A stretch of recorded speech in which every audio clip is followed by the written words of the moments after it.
Good morning, sir. Good morning. Good morning.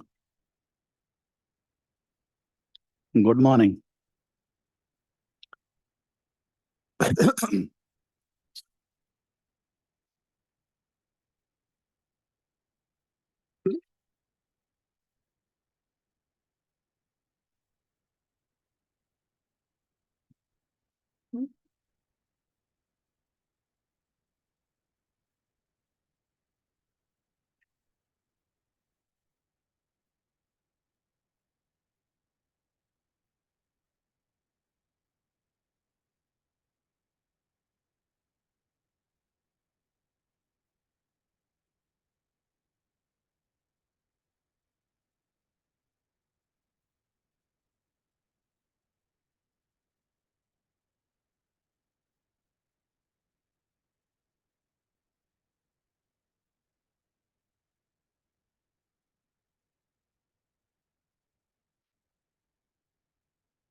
Good morning. Good morning.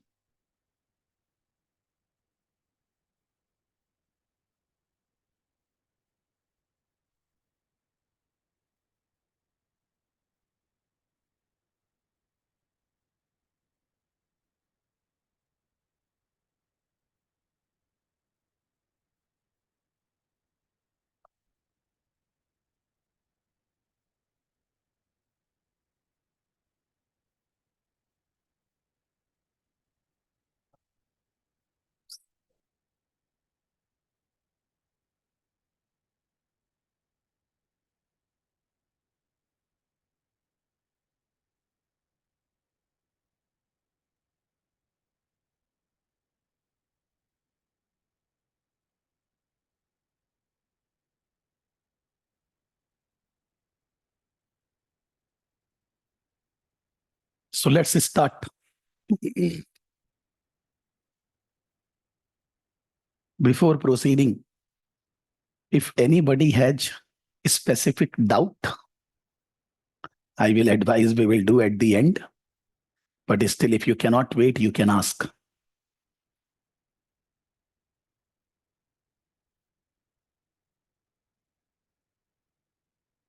Adit, Chetan, Kajal, Rohit, and those who are there below.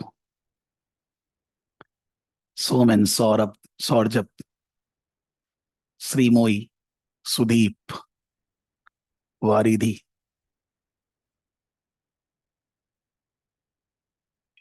क्या भाई?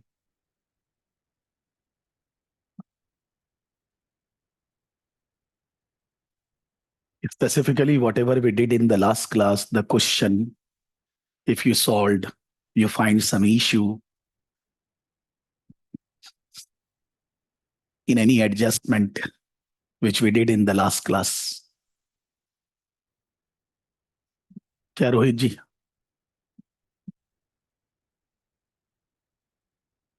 Sir वैसे doubt तो है, पर मैं 3 बार कर चुका तो मेरा सॉल्व हो गया डाउट। अच्छा। 3 बार मैंने किया। 3 बार करने से आपका डाउट सॉल्व हो गया है। अच्छा, गुड। चलिए, मेहनत अच्छा की है, गुड भाई। ऐसे जब आप 3 बार सॉल्व किए तो आपको कौन सा एरिया में डाउट महसूस हुआ? सर पहला तो वो इंटेंजिबल वाला हम लोग ने जो इसमें लिखा था ना, इंक्लूड करके 30,000। हाँ 30,000, हम लोग 30,000 वहाँ इंक्लूड कर दिया। अगर मैं 30,000 को अलग से लिखूँ, उसमें 29 लेस करके नीचे 21, फिर भी राइट आंसर नहीं आ रहा था, मतलब। तो फिर 29 मैंने ऊपर में से ठीक, ऊपर और से माइनस किया, और 21 मैंने सिर्फ अलग से लिखा, अच्छा, तो और फिर आया। हाँ, बस एक वही एक्सपेक्ट था। और वो मतलब वो बाकी वो फाइनेंशियल वाला एडजस्टमेंट तो मालूम नहीं था, तो इसके लिए उसको थोड़ा सा मैंने देख के किया कि फाइनेंशियल वाला वो डेरिवेटिव कॉन्ट्रैक्ट का। ठीक है, और बस, और तो कुछ नहीं सर। ठीक है। तो आपको जो तकलीफ महसूस हुआ, मैं उसी के बारे में बोल रहा हूँ। The sum which we solved, If we say non-current assets, which is intangible assets, if we say current assets, non-current assets, fair valuation, if we say financial instruments wala adjustments, if we say unrealized profit adjustments, normally मैं ऐसा मानता हूं, अभी दूसरे questions करेंगे तो उसमें कोई लीजिंग आ जाएगा, कहीं पर रेवेन्यू रिकॉग्निशन हो जाएगा, कहीं पर they will be giving impairment का adjustment which was there in that question. These are all related with what we studied earlier. Obviously, when we are preparing PL account balance sheet, then the adjustments, there is no limit. But then whenever you solve a group accounting question, whether it's a PL account, whether it's a balance sheet, generally never they ask the PL balance sheet both because it will be very lengthy. So when the questions are there, if we say what we studied in this chapter, कि parent and subsidiary are not separate, they are one. Maybe they are legally separate company, separate registration number, they are preparing their financial separately, they have their own office, own factory, own resources, own staff, सब अलग है. So they are two separate companies. But in understanding that group account means they are not separate. Like I say about my family, again, I don't want to add Prakash Vidisha and all that. So when we are preparing group accounts, we are not thinking that parent and subsidiary are alag-alag. They are one. The parent assets, subsidiary assets are the group assets. The parent liability, subsidiary liability are group liability. Similarly, when we discuss PL account, the parent revenue, subsidiary revenue, total revenue. Parent expense, subsidiary expense, total expense. Matlab simple 80% plus logic is this only. If you don't know anything, suppose somebody will say that I have not done the recording, not done the adjustment, simply हम बात कर रहे हैं. There are two organizations, but for the group accounting, they are one. Why they are one? Because in both the organization, the control is in one hand. The control is because of shareholding, because of voting rights, because of control over the board of directors, because of whatever reason. The two businesses are controlled by the same authority. And the purpose of saying this, that they are one, is because of this reason that they have control. Relating to control, maybe in IFRS exam, not in first question, maybe in second, third question, they will ask some theoretical explanation on control. For FR exam, in multiple choice somewhere, they will be giving questions on control. In CIMA exam, definitely the question will be there on control, which is not involving any numericals. When one organization control another organization, then the group accounting starts. The definition of IFRS 10 for control is saying that when we can control the operations, the strategic decisions in other organization. Because of that control, we are going to get variable income, more income, less income. And we are going to exercise our control over the other organization. Because for our variable return, we will be exercising our decision-making process so that we will be able to get control over the other organization. When we are saying these points, then they are very technical bookish point. In practical life, when you work anywhere, in exams, you need to correlate these points with the information given in the question. How we correlate? The first point which they are saying that the control may be by having over voting rights in the other company, because a company is an artificial person. The decisions will be taken in the meeting. And in the meeting, if you control the voting rights, like in India, we say for any decision in a company, which is special resolutions required. Whoever is there in the meeting, 75% should be saying yes, which we say special resolutions. And for ordinary resolution, ordinary things, more than 50% should be saying that they are accepting this. So if a company in another company has 80-90% shares, maybe 60% also, because the balance other shareholders are very scattered. They are never attending the meeting. And if some of them will attend, whoever will be there in the meeting, the 60% shareholding will get control in any meeting. Whether it's a special thing to be decided, whether it's a general common thing to be decided. So normally when you have more than 50% voting rights in a company, you are getting control over the other company. In a company, the decisions are taken by the board of directors. Suppose in a company, there are 5 directors and you are controlling more than 3 or 3. That means any decision which will be taken by directors, the 3 directors are in your control. Why the directors are in your control? Maybe you have given huge loan to the company. The company is managing their affairs by the loan amount only. And while giving loan, you said that whoever will be the directors in your company, the 60% directors we will appoint. So those 60% directors will be doing whatever we will be saying. That means we have full control. Sometimes it's not a question of directors or it's not a question of voting rights shareholding. Sometimes you may have, say in a company, 40% shares. Like I said, Tata. In Tata, the Tata sons don't have 50-60% shares. In all the Tata company, Tata sons have 20-30% shares. Maybe you are holding shares of Tata. I am also holding. Tata means TCS, Tata Power. There are many companies. दुनिया में सबके पास shares. But the shares which are held by general public, they are very heavy. But the general public is holding the shares and they are never attending the meeting. If I want to attend, nobody is stopping me. But I am not interested. I'm not going to control Tata company. I'm believing on the management and they are doing a good job. For that reason, I have invested.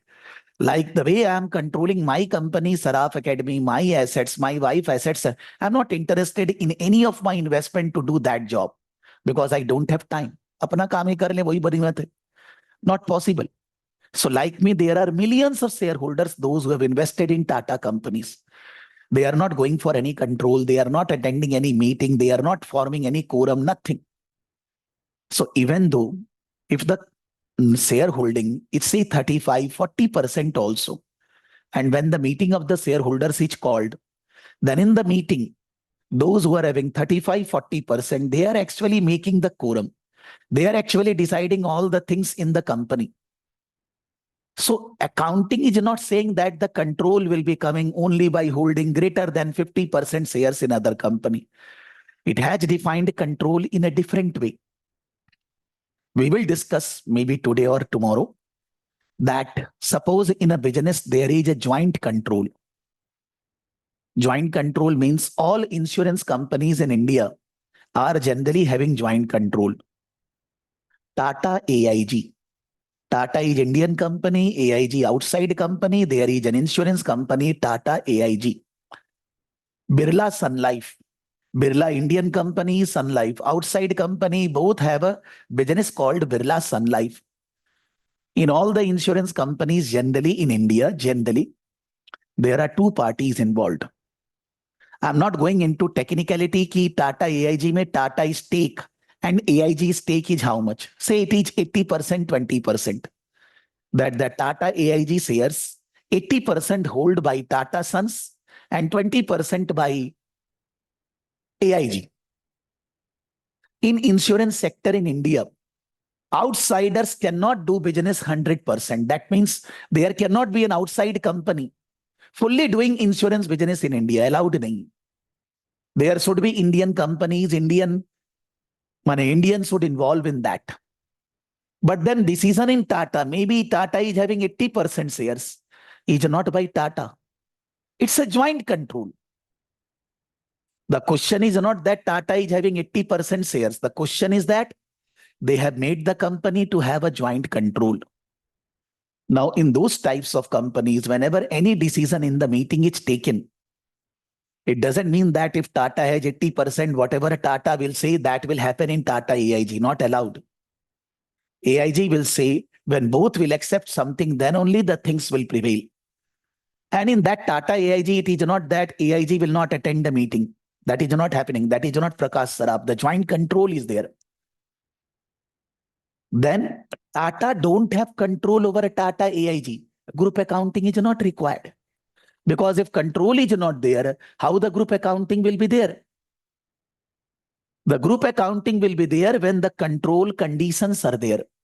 Suppose control is there, but you are not exercising your control. Suppose control is there, because you are not exercising control, the variable returns you may not be getting.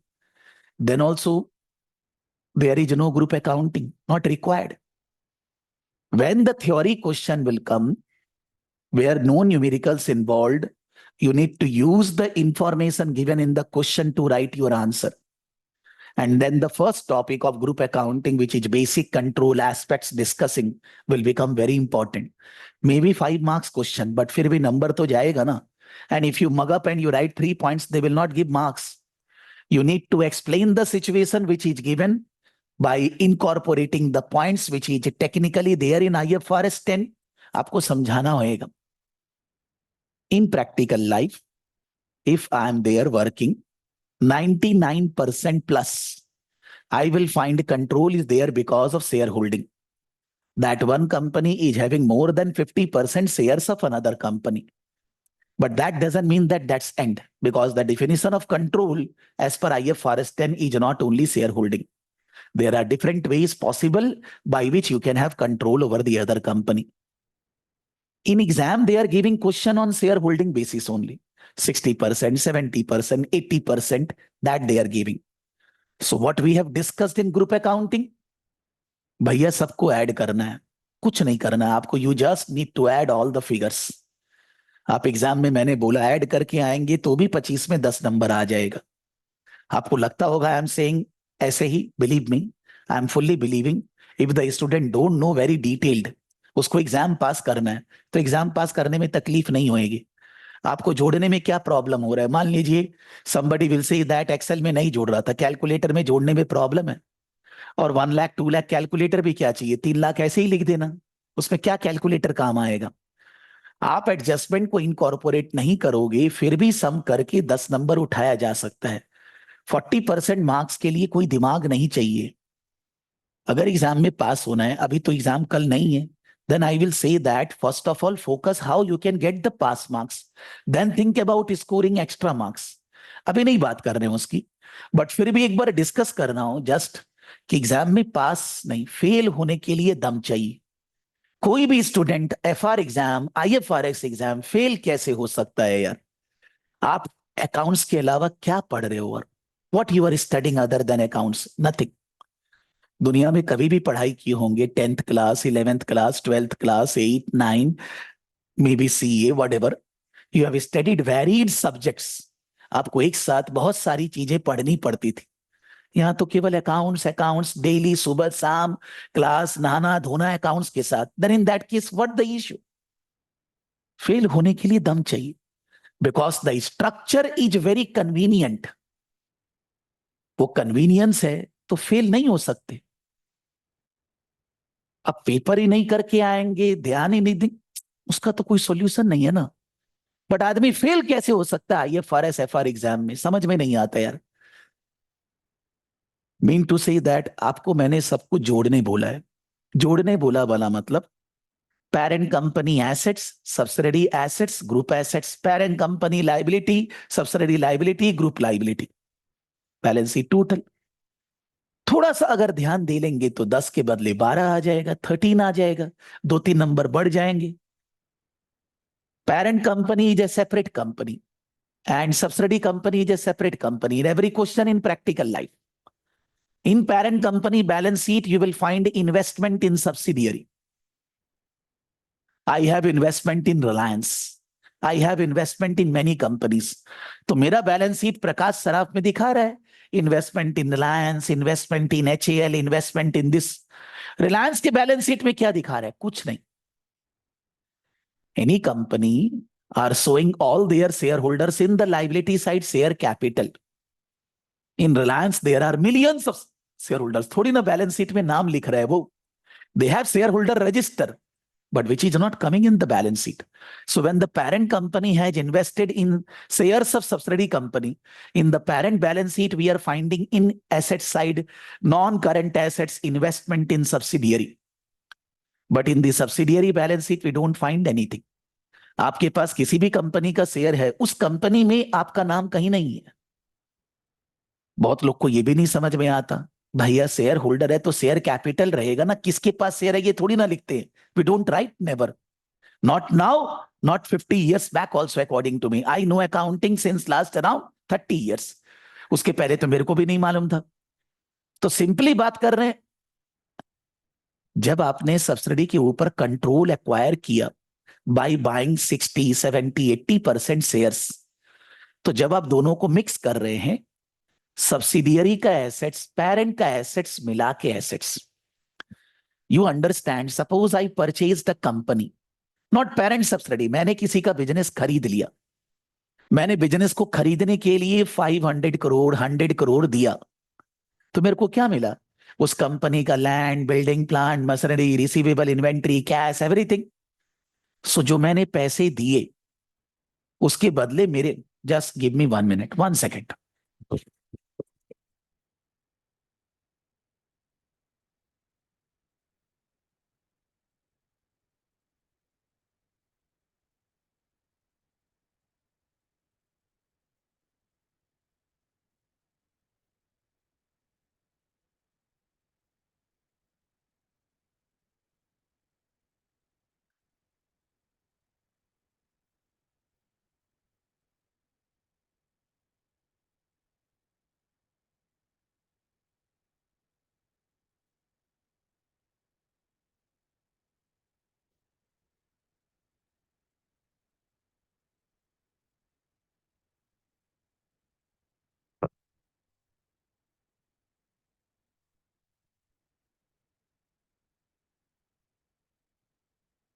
If I'm paying money and I'm buying this computer, so I will be writing in my balance sheet computer, not the money.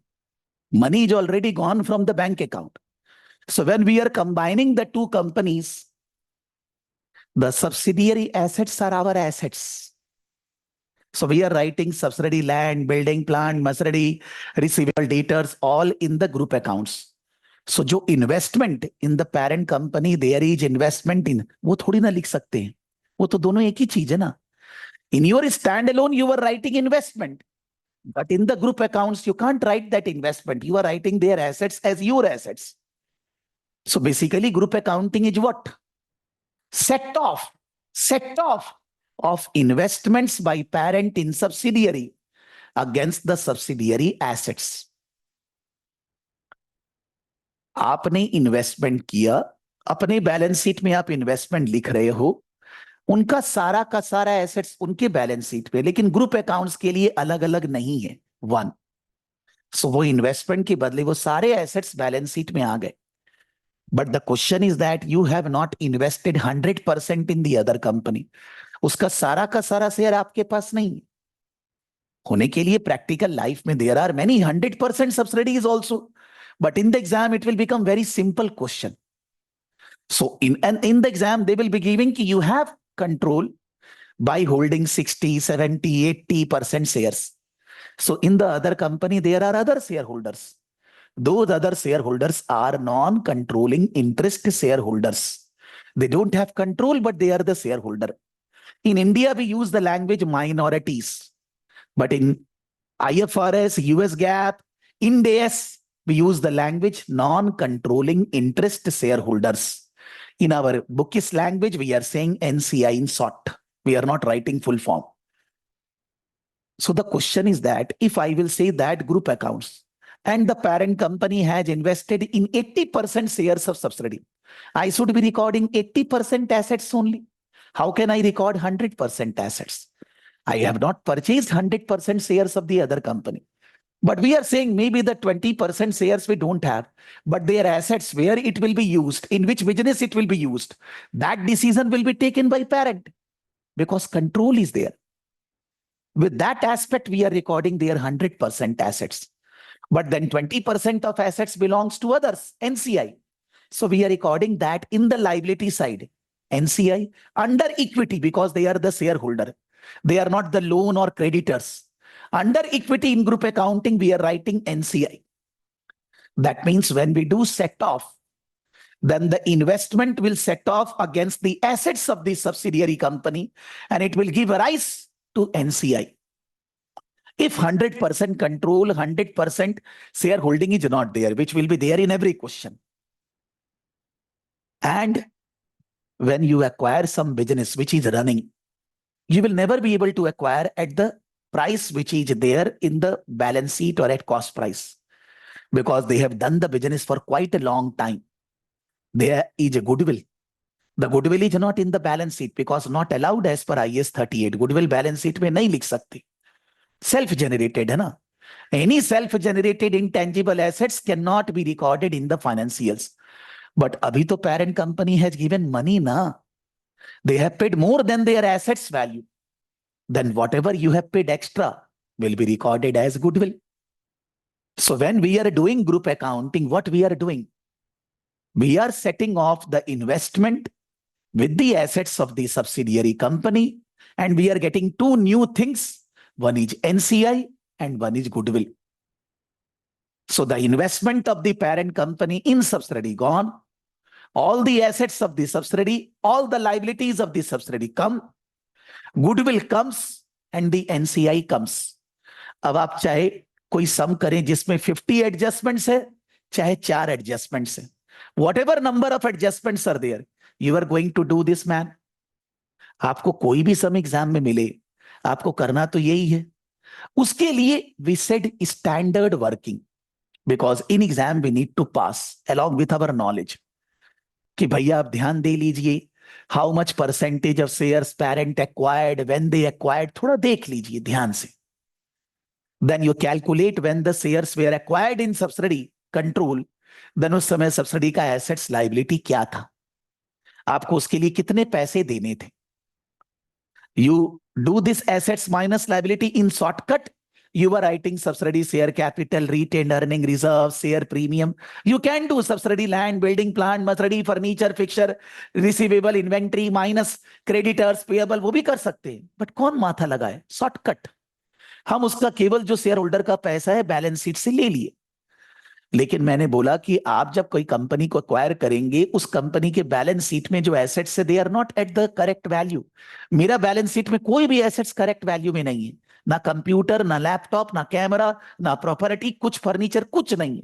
सबका value historical लिख के रखे. So if somebody will acquire me, I am not interested in selling my business at the value in the books, not at all. तो हम लोग को जब आज कोई खरीद रहे तो आज का पेमेंट करना पड़ेगा ना. So definitely whether in sum it is given or not, the fair valuation of the assets of the subsidy will be done, because you can't buy at the balance sheet value. It doesn't mean that the fair value will always be higher, maybe lower also. For inventory, for something may be lower. Fair valuation करना होगा. You need to see all the assets and liabilities, fair value of subsidiary company when we are acquiring control in the subsidiary company. वो fair valuation gain loss हम लोग share capital reserves के साथ plus minus कर रहे हैं. Share capital reserve, share premium, retained earning, whatever is there, that is the share holder money, and along with that the fair valuation.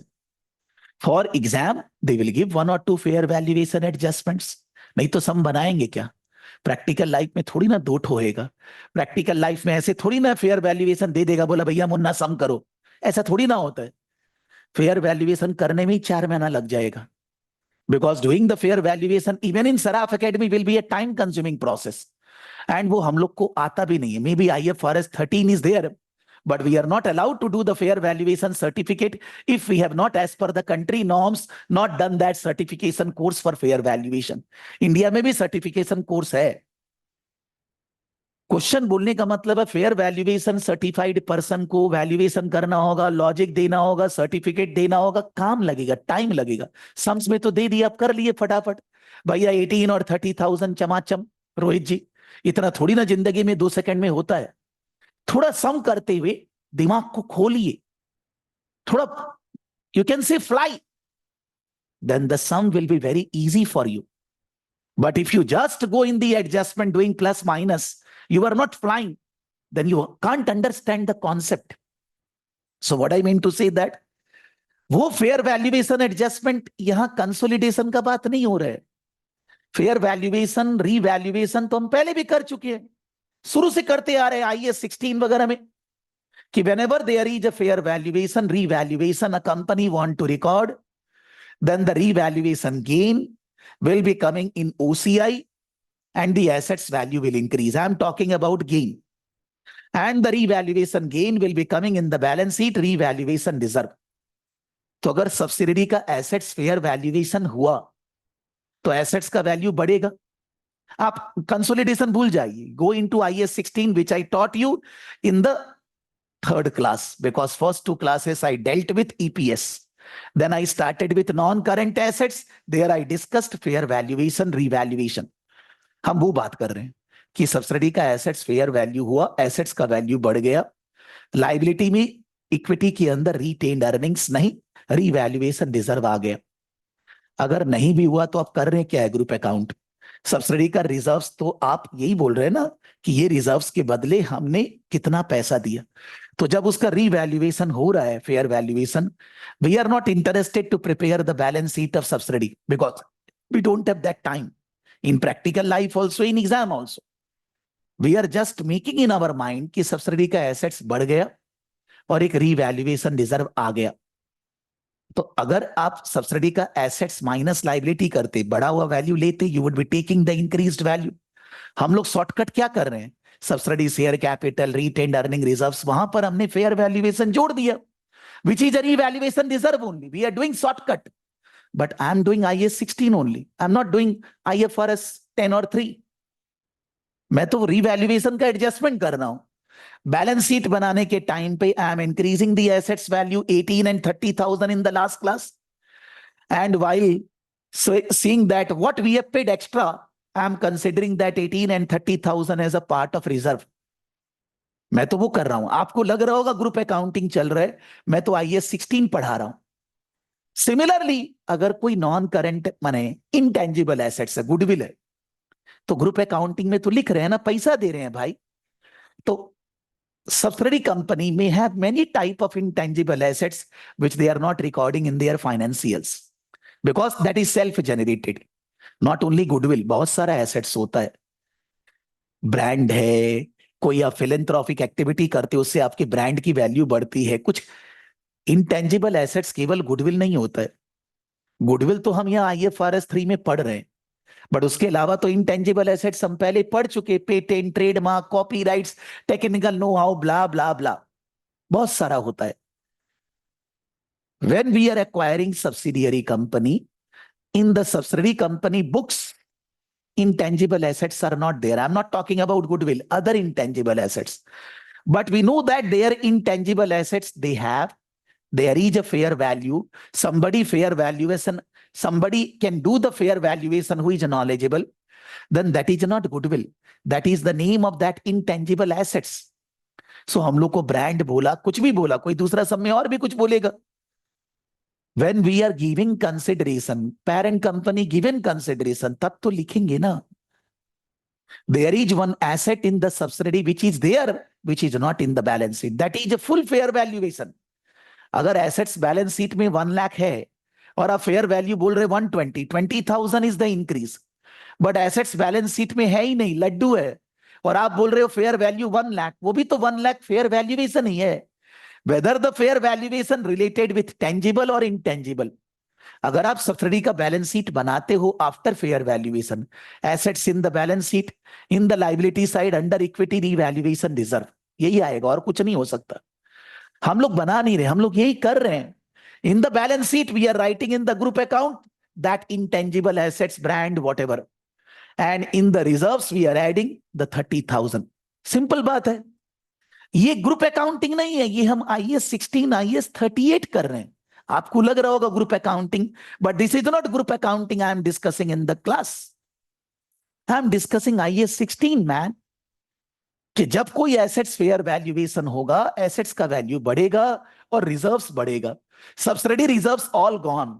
all share capital subsidy gone because we have given money for that. Whatever we paid extra, that is treated as goodwill. तो हम लोग उसका सारा का सारा share capital reserves में fair valuation को मिला दिए. अब आया कि if today we acquired shares in subsidiary today, which is 8th of November, but we are preparing the group accounts on the balance sheet date, that is 31st December. So again go in IAS 16, not be here. Revaluation हो गया, fair valuation हो गया. After revaluation, the depreciation will be considered on the revalued figure. That we discussed in IAS 16, not here. तो आप अगर group accounts में stand alone subsidy में तो नहीं लिख रहे, but in group accounts you are writing the revaluation fair value. So now in the group accounts depreciation will be on the fair value. Subsidy assets in their balance sheet is 1 lakh, but the fair value is 120. So in the group accounts we are writing 1,20,000. So depreciation will be on 20,000, which subsidy has not done, we are doing. तो भैया depreciation, forget about group accounting. Depreciation का क्या होता है? Depreciation deducted from profit to calculate income. Depreciation deducted from the assets value because the assets value gone down. हम वही तो सब में कर रहे हैं. हम बैलेंस शीट में एसेट साइड से डेप्रिसिएशन एमोर्टाइजेशन माइनस कर रहे हैं because after depreciation balance sheet assets value are written, और वो डेप्रिसिएशन को हम प्रॉफिट से लेस कर रहे हैं. किसका एसेट्स का डेप्रिसिएशन है? सब्सिडी का. तो सब्सिडी का प्रॉफिट रिजर्व्स कहां लिख रहे हैं? टेक्निकली वर्किंग नोट 2 में. मैंने आज शेयर एक्वायर किया तो डेप्रिसिएशन कल से होएगा ना, कि उसके पहले ही हो जाएगा? From 8th November till 31st December depreciation will be for 52 days. It cannot be before 8th November. तो मैं जब 2 कॉलम बना रहा हूं तो मैं डेप्रिसिएशन कहां लिख रहा हूं? केवल दूसरे कॉलम में, क्योंकि वो डेप्रिसिएशन एसेट्स का रीवैल्यूएशन के बाद आएगा. But why I am taking the fair valuation in both the columns? Both the column का बात नहीं है, it's not a question. I want to say that the increase in the value of assets of subsidiary is on 8th November. It is not an income which is arises after we acquired shares in subsidiary. तो जब दोनों column में figure लिखेंगे and we calculate difference, it will set off. आपने एक column में 10,000 लिखा, दूसरे में भी 10,000. दोनों कॉलम का डिफरेंस निकालेंगे, 10,000 डिफरेंस आएगा नहीं, जीरो हो जाएगा. और मेरे को वैसे भी उस डिफरेंस को लेना नहीं, because that is the fair valuation before we acquire. लेकिन depreciation is coming after we acquire, so we are writing only in the second column. Because of that, what is happening in November, December, whatever subsidy has income generated, from that we have deducted the depreciation, जो कि हमको करना. Who said that you need to make 2 columns only? Who said that you need to make the presentation like that only? कोई जरूरत नहीं.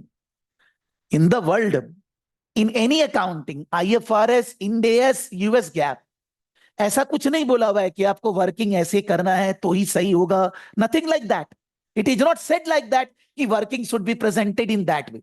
But since we are giving an exam and we don't become mechanical that for the exam how I will perform, then in that case in the exam we will be very less speed and we will not be able to complete the paper. आप paper देखते ही पागल हो जाएंगे. Maybe you are there in the class, but आप अपने आप को exam के लिए सेट नहीं किए तो एग्जाम में परफॉर्म नहीं कर पाएंगे. Once you see the paper you will gone because you are not ready for the exam. तो एग्जाम के लिए थोड़ा सा मैकेनिकल बनना पड़ेगा. लाइफ में मैकेनिकल बन के कोई फायदा नहीं है, जीरो. बट एग्जाम के लिए हमको सोचना पड़ेगा ना, if the sum will come how I will perform, how I will write. उसके लिए हमने बोला है कि भैया सब्सिडी का आप एसेट्स का फिगर लिख लीजिए, ऐसे लिखिए. नॉट दैट कि वैसे ही सॉल्व करना अलाउड है, ऐसा कुछ नहीं है सर. जिस तरह भी लिखिए पूरा नंबर मिलेगा. कोई माई का लाल नहीं है एग्जामिनर की आपको रॉन्ग कर दे. जैसे लिखना हो लिखो. Workings are not having any presentation. Workings is yours the way you want to present the working.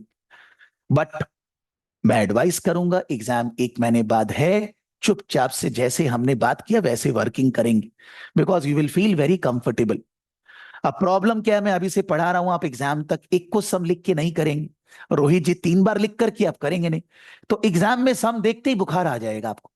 May be you are doing the class but you can't manage in the exam because you are not prepared. आपको जोड़ने में भी नहीं बनेगा because आप 50 बात सोच रहे हैं, आता एक को नहीं है, तो होगा कैसे? तो उनका कुछ नहीं हो सकता. If you are not studying regularly the way I am saying, there is no solution. आप एक सब्जेक्ट नहीं पढ़ सकते, इतना तकलीफ है लाइफ में, ऑफिस है, तो फिर कुछ नहीं हो सकता, nothing. Mean to say that when we are doing the fair valuation, there is one adjustment of fair valuation and there is one adjustment of depreciation. Depreciation will start after fair valuation, but the fair valuation will be done to see that how much we paid extra. आज अगर कोई company को खरीद रहे हैं, आज का assets का वैल्यू से कितना ज्यादा दे रहे हैं, then तो we will say as goodwill ना. So we are preparing that working note for those items, that is subsidiary companies, reserves, share capital, the fair valuation, the depreciation, something which is not there, वो भी record कर रहे हैं और balance sheet में साथ साथ लिखे जा रहे हैं. भूल थोड़ी ना रहे हैं, बिकॉज डबल एडजस्टमेंट नहीं करेंगे balance sheet will not tally. ये जो वर्किंग नोट 2 है, आपने अगर सही किया, आपको एग्जाम में 25 में 15 से कम मिल ही नहीं सकता, इम्पॉसिबल है. You can't score less than 15 marks whether you tally balance sheet or not, because in any question 70% adjustments are going through working note 2, whether it's a fair valuation, whether it's a depreciation, whether it's whatever, blah blah blah. And most of the adjustments are related, balance are related with working note 5, that is parent company reserves. उसमें क्या कहानी कि today when we acquired shares in subsidy, तो आज तक का जो भी है, whatever subsidy company, share capital, reserves, fair valuation, आज तक today whatever we paid difference, we have said goodwill, we have paid extra for the goodwill of the company. उसका सारा एसेट्स हमारा. लेकिन आज के बाद subsidy is not closing. You have not invested in a company that tomorrow it will close. But आज के बाद सब्सिडी जन्म भर बिजनेस करते रहेगा. So when you invest your money in share market, in bank, in bonds, debentures, तो आपको return मिलता है ना, शेयर्स पे डिविडेंड मिलता है, बैंक में इंटरेस्ट मिलता है, इनकम होती है. So when you have invested in subsidiary company, from today, whatever subsidiary company will earn, that earnings belongs to the shareholder of subsidiary company. The shareholder are parent and NCI. The parent portion will be added with the parent company retained earnings, and the NCI portion will be added with the NCI. So NCI value today on 8th November plus the earnings ka 20-30%. And whatever the earnings generated by the subsidiary, 70-80% belongs to parent. So we need to calculate for working note to 2 part. One is the values of assets on 8th November. One is the value of assets on 31st December or whatever is the year ending. So that we can do both the things. And if your working note 2 is correct, obviously the retained earning consolidated will be automatically correct. Wrong होना ही नहीं है. If your working note 2 is correct, then your goodwill will not be wrong. If your working note 2 is correct, NCI कहां से है? मोटा मोटी तो अब सब राइट कर दिए भाई. If you do group net asset subsidy company का सही निकाला, मतलब आप 70-80% क्वेश्चन राइट कर रहे हैं. May be balance sheet tally नहीं कर रहे, but you can't score less than 70-80% marks. कोई बोलेगा sir working note 2 net assets right करना मुश्किल है. I accept. ए भैया, 100% के बजाय 70% तो राइट हो सकता है, 80% तो राइट हो सकता है, तो मार्क्स उतना तो आ सकता है. फेल काहे को होंगे यार? काहे को फेल होंगे? एक ही कारण है, मैंने सम कराया, बोला भैया सम करके आना, आप नहीं करेंगे. फिर आज पढ़ रहे हैं, बस प्रवचन सुने जा रहे हैं. आप सोचते हैं ऐसे सुनने से, वैसे नहीं होता है. Why I am able to do? Because I have solved all these problems, not exact the problem which I solved in the last class 1000 times. दाल बात हो गया मेरे लिए. तो आप एक दो बार भी लिख कर नहीं करेंगे, खाली सुनेंगे, क्लास में आएंगे, हो जाएगा? Not possible. One subject also, then also not possible. बोलने का मतलब हुआ कि जब हम लोग सम्स कर रहे हैं, एडजस्टमेंट ग्रुप अकाउंटिंग से रिलेटेड कुछ है नहीं, वो तो उतना ही है. Set of investment with the net assets, record, NCI and goodwill, बस. इसके अलावा कुछ है नहीं. अब उसके अलावा आपको प्रीवियस चैप्टर में किससे क्वेश्चन देगा हमको क्या मालूम यार. फाइनेंशियल इंस्ट्रूमेंट का जहां तक बात आता, अभी पढ़े नहीं है, नेक्स्ट वीक से पढ़ेंगे. बट जो था उसमें क्या था, फॉरगेट अबाउट फाइनेंशियल इंस्ट्रूमेंट. अब जानते नहीं जानते. I am purchasing this computer from US. I will pay to the supplier after 5 months. Computer का वैल्यू है $1000. सो मेरे को सप्लायर को $1,000 5 महीने बाद देना है. अभी today the dollar rate is से 83 rupees. So if I am purchasing computer today, I will record computer account debit credit payables 83,000 because I am in India. I can't write $1,000. Computer को use करना चालू कर लिए, depreciation भी started, but payables is 83,000. अभी 5 महीना बाद जब पेमेंट करेंगे तो what will be the value of $1,000? Nobody nose. Suppose after 5 months the value of $1 is 85 rupees. So I need to pay to the supplier 1,000 into 85, 85,000. But the liability in my books is 83,000.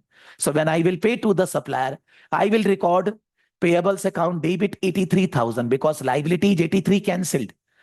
Foreign exchange loss debit 2,000 and credit cash 85,000. It may be gain also. I don't want that. मैं $1,000 का example लिया हूं औकात of Saraf academy. But if I am talking Reliance, ITC, यार कितना बड़ा बड़ा transaction होता है.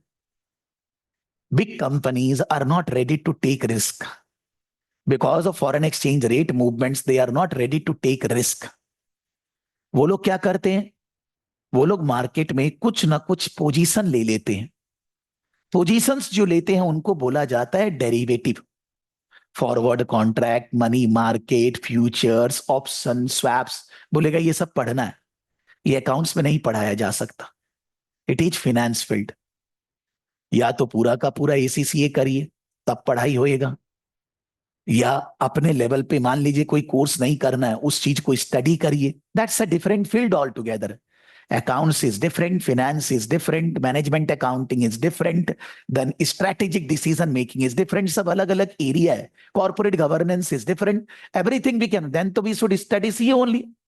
सारा सब्जेक्ट एक साथ. तो हम लोग नहीं बात करें, बस सिंपल में बात कर रहे हैं कि मैं तो $1,000 की बात कर रहा हूं, but the payment can be $1 million. तो अगर ₹2 भी बढ़ेगा तो $2 million INR लॉस. बुक्स तो खराब हो जाएगा ना. The company who is doing foreign currency transactions relating to assets, purchasing assets on credit, they will pay to the supplier later on. At the time of payment, the foreign exchange rate will be different. But they don't want to lose. They don't want to gain also. मान लीजिए बाद में rate 83 के बदले 81 हो, भैया फायदा भी नहीं चाहिए. हमको ऐसा करना है कि whatever will happen with the foreign exchange rate, my payment will go मोटा मोटी 83 rupees only for every dollar. So I have done something. Now don't go into knowledge of derivative, future option. वो 2 minute में बताया भी नहीं जा सकता. That cannot be discussed like that. But आप उस डेरिवेटिव में जो भी लॉस या गेन कर रहे हैं, उतना ही लॉस या गेन आपको पेमेंट में भी होगा. If suppose the dollar value has gone up, you need to pay to the supplier per dollar 2 rupees extra. In your other derivative transaction, you will gain 2 rupees.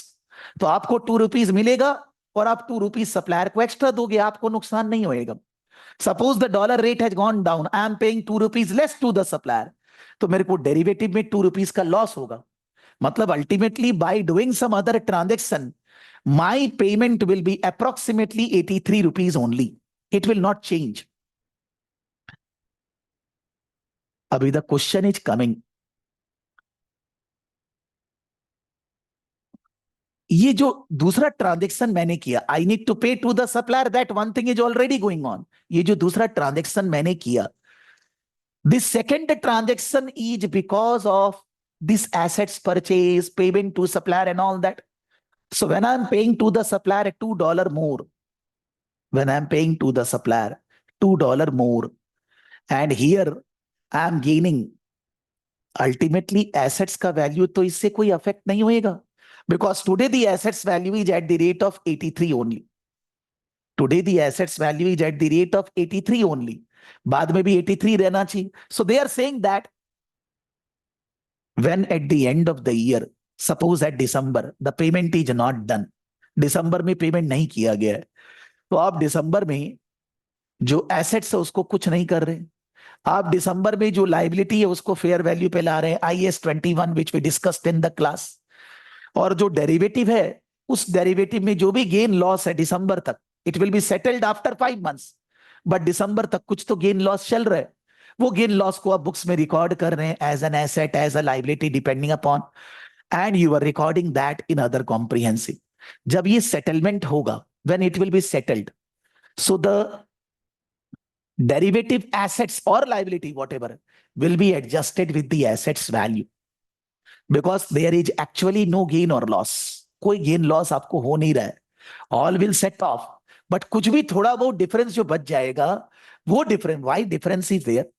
It doesn't happen that if the dollar value goes up by 2 rupees, in the derivative exact gain will be 2 rupees. It may be 2.02, it may be 1.98, थोड़ा बहुत difference रहेगा. So once the settlement happens, whatever the balance is there, that will be adjusted with the assets value. Because you did this derivative transaction for the assets value. So जब आप settlement करोगे, जो difference बच जाएगा, वो assets की value के साथ adjust हो जाएगा.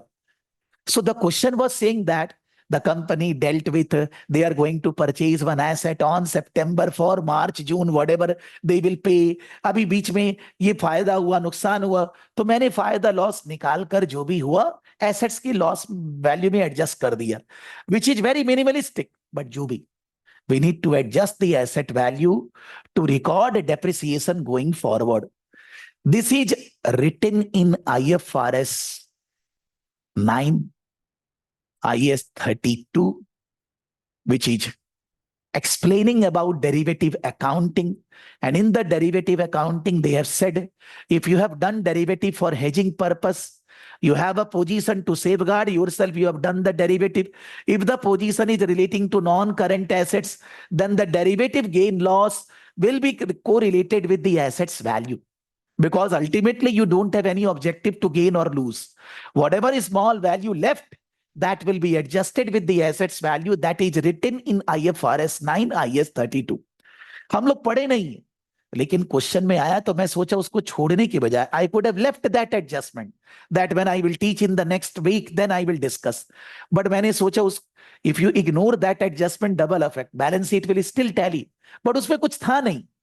जो डिफरेंस था एसेट्स के साथ एडजस्ट करना था, उन लोगों ने उल्टा पुल्टा कहीं पीएल में ले लिया था, हमने हटा दिया. They have taken the loss gain in PL, but which need to be adjusted with the assets value. We did that. लेकिन ये कंसोलिडेशन नहीं था, ये फाइनेंशियल इंस्ट्रूमेंट था. इंटेंजिबल एसेट्स IAS 38 था, इंपेयरमेंट IAS 36 था, फेयर वैल्यूएशन IAS 16 था. Group accounting तो इतना ही है भाई. Investment compared with net assets, difference, NCI and goodwill. That is group accounting. उसके लिए we are preparing 5 notes. But आप जो भी एडजस्टमेंट करते हैं, वो एडजस्टमेंट सब दूसरा दूसरा टॉपिक से रिलेटेड है. वहां पर आपका कॉन्सेप्ट कम था अगर, तो यहां पर भी तकलीफ होएगी. वहां पर आप ठीक से समझे थे तो यहां नहीं होएगी. For any adjustment which is there in the group account, we are not preparing subsidy financials again. उसका बैलेंस शीट को हम वापस से बनाने नहीं जा रहे, उतना कैसे करेंगे? Subsidy balance sheet again, then we prepare group accounts, नहीं भैया. हम उसका डायरेक्ट इफेक्ट लिख रहे हैं. For any of adjustment, if the subsidy assets liability value goes up, goes down, we are writing in the balance sheet. They are changing the reserves of subsidy, we are writing in the working note too. हम लोग shortcut कर रहे हैं जैसे कि हम जल्दी से सम को निपटा पाए. बट अल्टीमेटली आप वो सारा टॉपिक जो पढ़े हैं सब आते जाएगा, उसको हटा नहीं सकते आप. What I mean to say that when you were solving question, 3 बार या 30 बार का बात नहीं है रोहित जी. कोई 1 बार करके समझ रहे, कोई 3 बार करके समझ रहा है, कोई 6 बार करके समझ रहे. क्वेश्चन क्रक्स को समझना है. मान लीजिए क्वेश्चन 3 बार कर भी लिए, फिर भी हम कहीं पर बात को ठीक से दिमाग में समझा नहीं पा रहे, तो एग्जाम में सम आते ही, मैं नहीं बोल रहा फेल होंगे, बट एक बार तो माथा खराब हो जाएगा. बिकॉज अभी क्या है, जब आप घर पे करते हो कोई प्रेशर नहीं, फेल हो पास हो जो है फिर से देख लेंगे, रिकॉर्डिंग फिर कर लेंगे. एग्जाम में प्रेशर अलग होता है ना. जब एक्चुअल मैच है और नेट प्रैक्टिस है, दोनों में बहुत अंतर है. नेट प्रैक्टिस में हारने का कुछ नुकसान नहीं है, लेकिन मैच, एक्चुअल मैच हारने का बहुत बड़ा नुकसान है. नुकसान पैसे का नहीं, नुकसान मोरल का, मोटिवेशन का, पॉजिटिविटी का. Failing the exam is not a question, not a tension, but failing the exam will demotivate yourself. You become very sad, and then whatever you do, you will not be able to do. So जिंदगी में fail शब्द होना ही नहीं चाहिए. Failures are the pillars of success. I don't believe in this. Success are the pillars of success. If you receive success, you are very different kind of person. But if you receive failure, you will be very down. Why the failure is coming? Because you are not putting the right direction efforts. Failure exam के दिन ही हो चुका होता है, result के दिन नहीं होता है. कोई भी स्टूडेंट एग्जाम 7 दिसंबर 8 दिसंबर जब भी ये देगा, उसी दिन समझ जाएगा वो फेल होगा कि पास होगा. वो 1.5 महीना रिजल्ट के लिए वेट करता है, उससे थोड़ी ना पास फेल पता चलता है. फेलियर आज ही पता चल जाएगा. इतना पढ़ाई कर ली है, क्या पढ़े हैं नहीं पढ़े हैं, साथ में चल रहे हैं कि नहीं, क्वेश्चन सॉल्व कर रहे हैं कि नहीं, बात मान रहे हैं कि नहीं. थोड़ी ना खाली क्लास करने से अब पास हो जाएंगे. चीज को ध्यान से समझिए. तो जो आप बोल रहे हैं रोहित जी, उसमें इनटेंजिबल एसेट्स मतलब आप कोई इनटेंजिबल एसेट्स का पैसा दिए तो आप इनटेंजिबल एसेट्स बुक्स में दिखाएंगे, कैश माइनस करेंगे. पेरेंट कंपनी ने पैसा दिया है, पैसा तो कैश से जा चुका है. इन्वेस्टमेंट लिख रहे थे, इन्वेस्टमेंट को हटा दिए, हम इंटेंजिबल एसेट लिख रहे हैं. और वो इंटेंजिबल एसेट एक टाइप का रिजर्व बन गया, बिकॉज फेयर वैल्यूएशन है. तो वो फेयर वैल्यूएशन को हम वर्किंग नोट 2 में डालकर रीवैल्यूएशन रिजर्व जैसे ट्रीट कर लिए. हम उसका फिर से सब्सिडी का बैलेंस शीट नहीं बनाने गए. बट वो IAS 38 था. जो हमने लास्ट वाला डेरिवेटिव वाला किया वो कोई ग्रुप अकाउंटिंग नहीं था, वो IFRS 9 IAS 32 था, जो हम पढ़े नहीं. लेकिन उसमें था कि जब भी कोई एसेट्स के अगेंस्ट में आप हेजिंग करोगे, जो भी गेन लॉस होगा एसेट्स की वैल्यू के साथ एडजस्ट होगा, पीएल में नहीं जाएगा. उन्होंने पीएल में ले लिया, हमने हटा दिया. That adjustment was not for subsidy, for parent only. Parent company recorded $10,000 in PL account.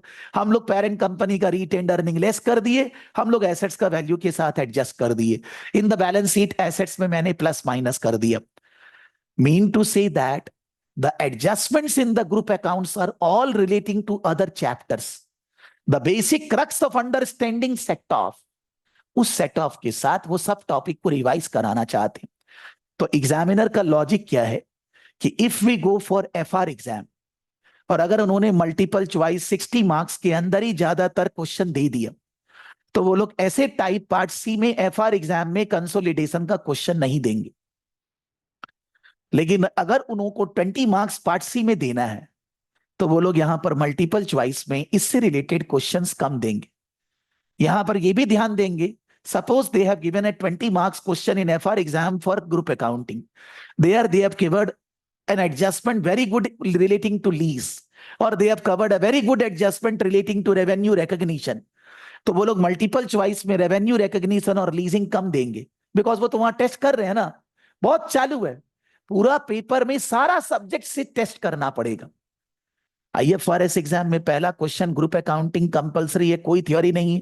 25 marks pure group accounting. जितना एडजस्टमेंट में जो जो चीज वो लोग दे रहे हैं, उन सब के ऊपर वापस से वो लोग 25 मार्क्स का 3 क्वेश्चन नहीं देंगे. दे will B testing other areas in the 25 marks other 3 questions. बहुत चालू है. किसी भी स्टूडेंट को सिलेबस में से 80 to 90% पोर्शन एग्जाम में मिलेगा. तो आप बोलेंगे इंपॉर्टेंट कौन सा है, हमको ही नहीं मालूम, आप क्या बकेंगे. आपका पूरा सिलेबस में से the way the international exams are conducted, they will cover 80 to 90% in the paper. And that too also they are giving different papers to different students. Because कोई इंडिया में है, एग्जाम दे रहा है अभी 10 बजे 9 बजे, और कोई यूके में है 5 घंटा पहले है, वो अभी से 3 घंटा बाद एग्जाम देगा. आपका दोस्त है, आप तो सब कुछ उसको बता दोगे कि भैया एग्जाम में क्या आया था, बताओ ना यार, बताओ देखते हैं. Many sets of papers they are making, figures here and there. If you are sitting in the exam hall for FR exam, वो लोग मल्टीपल चॉइस में इधर उधर सब मिला देते हैं, ऑप्शन ABCD सब. कैसे चीटिंग करेंगे आप? तो ना तो ये सोचिए कोई आपको हेल्प कर सकता है, ना किसी को आप हेल्प कर सकते हैं. You can't remember the trial balance figure, the balance sheet figure for group accounting individually to say to somebody else after the exam. Impossible है सर. बहुत चालू है वो लोग. इंटरनेशनल एग्जाम पेपर लीक कभी होता क्यों नहीं है? पेपर होता ही नहीं है ना एक तो यार, बंच ऑफ क्वेश्चंस होता है. जब आप एग्जाम में बैठते हैं, सॉफ्टवेयर अपने आप सेलेक्ट कर लेता है उसमें से, बंच में से क्वेश्चन बैंक होता है. किसके साथ कौन सा सिलेक्शन होगा मालूम नहीं है. तो आप ना तो किसी से हेल्प ले सकते हैं, ना किसी को दे सकते हैं. Whether you are giving exam from home or you are giving exam in exam centre. और आप एग्जाम में पास तभी होंगे जब आप एग्जाम के लिए तैयार हैं, आप ठीक से पढ़ के आए हैं। नहीं तो आप एग्जाम देखते ही पागल हो जाएंगे। May be it's one subject only, you will not be able to perform. Believe करिए, मेरे को मालूम है, ये 30 साल का एक्सपीरियंस है। When we want to do something we should be ready for that. अगर आप रेडी नहीं है तो आप वो काम नहीं कर पाएंगे, आपको उसके लिए पूरा तैयार रहना पड़ेगा। तो जब रोहित जी 3 बार कर रहे हैं, कोई और को भी हो सकता है 3 बार करना पड़े, किसी को हो सकता है 6 बार करना पड़े, लेकिन fly. Don't think about only the constraint this question only. Whatever adjustment you are doing this in question, the same adjustment will be there in other question also. वापस तो इतना टाइम नहीं लगना चाहिए ना, जो गड़बड़ी उसको समझ के नेक्स्ट क्वेश्चन से स्पीड आना चाहिए, जरूरी है सर। ठीक है, that is according to me you can say synopsis of what we are studying in group accounts. अब मैं इसमें सारा चैप्टर का सिनॉप्सिस तो कैसे डालूं, उसमें जैसे जैसे सम्स करेंगे वैसे वैसे आते जाएगा।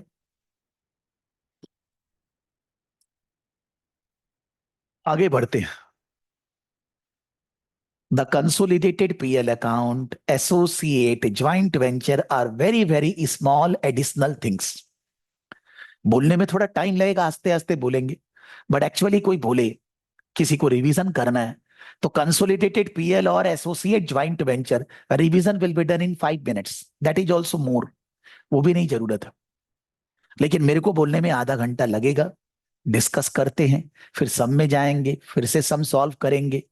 गलत मेरे से भी हो सकता है, हम आपसे डरते नहीं है, गलत इंसान से होता है ना। हम तो आपके सामने कोई भी क्वेश्चन खोलकर बैठ जाएंगे, स्टार्ट सॉल्विंग। कोई एडजस्टमेंट पिछले पिछले दिन मेरे से गलत हुआ ही। I have not written intangible asset separately, I have added with the property plant and equipment, तो मार्क्स तो डिडक्ट होगा ना। गलत तो गलत है ना, अलग हेडिंग है। वैसे ही कंसोलिडेटेड पीएल में क्या होगा हम डिस्कस कर रहे हैं। In the question, you will be given the profit and loss account of the two companies, parent, subsidiary. जैसे बैलेंस शीट बनाने के लिए you are given the balance sheet of 2 companies, similarly the PL account will be given of the 2 companies. PL account का format first class, बोल बोल के मुंह सूख गया। आपको फॉर्मेट लिखना आना चाहिए, sales revenue, cost of goods sold, gross profit, admin selling, operating income, interest tax, PBT, फिर टैक्स पीएटी। पीएटी को बोलते हैं प्रॉफिट फॉर द ईयर। फिर अगर डिसकंटिन्यूड ऑपरेशन है, profit from loss from discontinued operation, दोनों मिला मिलो के बन गया total profit for the year. फिर other comprehensive income, other comprehensive income में रीवैल्यूएशन ब्ला ब्ला कुछ भी। ये ऐसे होना चाहिए जैसे मैं बोल रहा हूं। तो नॉर्मली बहुत सारे जन को अभी तक फॉर्मेट ही नहीं ध्यान है, क्या कर रहे हैं 1.5 महीने से मालूम नहीं। बोलेगा किसको नहीं ध्यान है, हमको पता है। आप लोग का ना मैंने चेहरा देखा है ज्यादातर, ना मैंने कभी आपको बोला वीडियो चालू करो, लेकिन मेरे को पता है कैसे। यहाँ दिल से, यार दिल से कनेक्ट किया आपके साथ कि आपको फॉर्मेट आता है क्या। तो जिसको फॉर्मेट ही नहीं आता है उसको मैं कंसोलिडेटेड पीएल क्या बताऊं, वेरी डिफिकल्ट टू एक्सप्लेन। कि जब आपको बोला गया फर्स्ट क्लास में कि आप क्लास के बाद फॉर्मेट खाली लिखेंगे, फिगर्स नहीं लिखेंगे, खाली पूरा का पूरा format PL account, balance sheet, statement of changes in equity, आप लिखते ही नहीं। हर क्लास में वो यूज किया गया है। अब फॉर्मेट थोड़ी ना बनाने बैठे क्लास में। Just I am saying those who are not knowing this they will find problem in understand. उनको लगेगा कंसोलिडेशन गड़बड़ टॉपिक है, गलत लग रहा है उनको, गलत सोच है। प्रॉब्लम उनमें है कि फर्स्ट क्लास से ही नहीं पढ़ते हैं यार, तो उसका मेरे पास कोई सॉल्यूशन नहीं है। I don't have any solution. Fail आप हुए हैं, अगर हो रहे हैं कुछ भी, उसमें आपकी गलतियां हैं, आप उस पर ध्यान से वर्क करिए। आप गलतियों को नहीं ध्यान देंगे तो फिर से गड़बड़ होगा, उसका कोई सॉल्यूशन नहीं है। आपको बार बार गड़बड़ करने में मजा आता है, I can't do that. Why that any student anywhere fail regularly, why that there are student who never fail in any exam, even in CA also. CA foundation, CA inter, CA final, बहुत लोग का कभी fail नहीं हुआ। हम लोग उनका बात करें क्या जो फेल होते हैं, नहीं करना है यार, निगेटिव बात नहीं करना है, पॉजिटिव। तो आप बात नहीं सुनेंगे तो मेरे पास कोई सोल्यूशन, आप सोचेंगे लाइव क्लास कर लेंगे, रिकॉर्डिंग कर लेंगे, हो गया, बात कहां कर, अपने आप कुछ करेंगे नहीं, कैसे होएगा यार। फिर वो भी कि जो सम कराया सर वो तो नहीं करेंगे, हम दूसरा ही करेंगे, एग्जाम वाला जो आया, अरे यार पहले ये करना यार, वो भी तो बनेगा। सुनो यही बात, हर बैच में हर दिन हम यही बात बोल रहे हैं। कितना लोग सुनता है, 5%। 95% फिर भी नहीं सुनते। फिर नया बैच चालू होगा, फिर हम फर्स्ट क्लास में बोलेगा ऐसे पढ़ना, ये करना, 2 घंटा देगा अपना, फिर कोई नहीं सुनता है। फिर वही कि एक बार में 2 एग्जाम मत देना, डिफिकल्ट है, अनलेस एंड अनटिल आप दोनों रेगुलरली पढ़ पाए। बात सुनेगा नहीं, जब एग्जाम आएगा तब नानी याद आएगा। अब चेतन जी कैसा लग रहा है 2 एग्जाम देकर? हाँ, सर एक ही दे रहा है आपके बोलने के बाद। तो तुम तो दोनों फॉर्म भर दिया था, एग्जाम फॉर्म। नहीं सर, एक ही भरा था। अच्छा ठीक है, शांति यार। नहीं तो तुम तो जोश में था, दोनों देने वाला है, क्या बात हुआ? सर मेरा हम दूसरा भी पढ़ ही रहा था, लेकिन दोनों एक साथ हुआ नहीं। नहीं, बात यह है कि तकलीफ अब महसूस होगा अगर 2 एग्जाम दे रहे हैं, क्योंकि पहले तो आप थोड़ा बहुत मोटा ताजा मोटा मोटी पढ़ रहे हैं। अब दोनों पे जोर से ध्यान देना होगा ना, अब एग्जाम आने लग गया। तो आप जब एक पढ़ेंगे दूसरा जाएगा, दूसरा पढ़ेंगे ये जाएगा। और अगर मान लीजिए आप वर्किंग प्रोफेशनल, आप तो वर्किंग नहीं है वैसे, तब तो नानी याद आ जाएगा सर। क्योंकि ऑफिस भी जाना है, काम भी करना है, घर भी संभालना है, और साथ में 2-2 सब्जेक्ट का चक्कर। यानी कि फिर आप एसीसीए को सीए बना दिए। तो जैसे सीए में ग्रुप वाइज एग्जाम होता है, बेचारा एक में फेल होता है तो पूरा ग्रुप जाता है, आप इसको भी वैसा ही बना रहे हैं। क्यों? आई एम करेक्ट और रॉन्ग? काजल, क्या?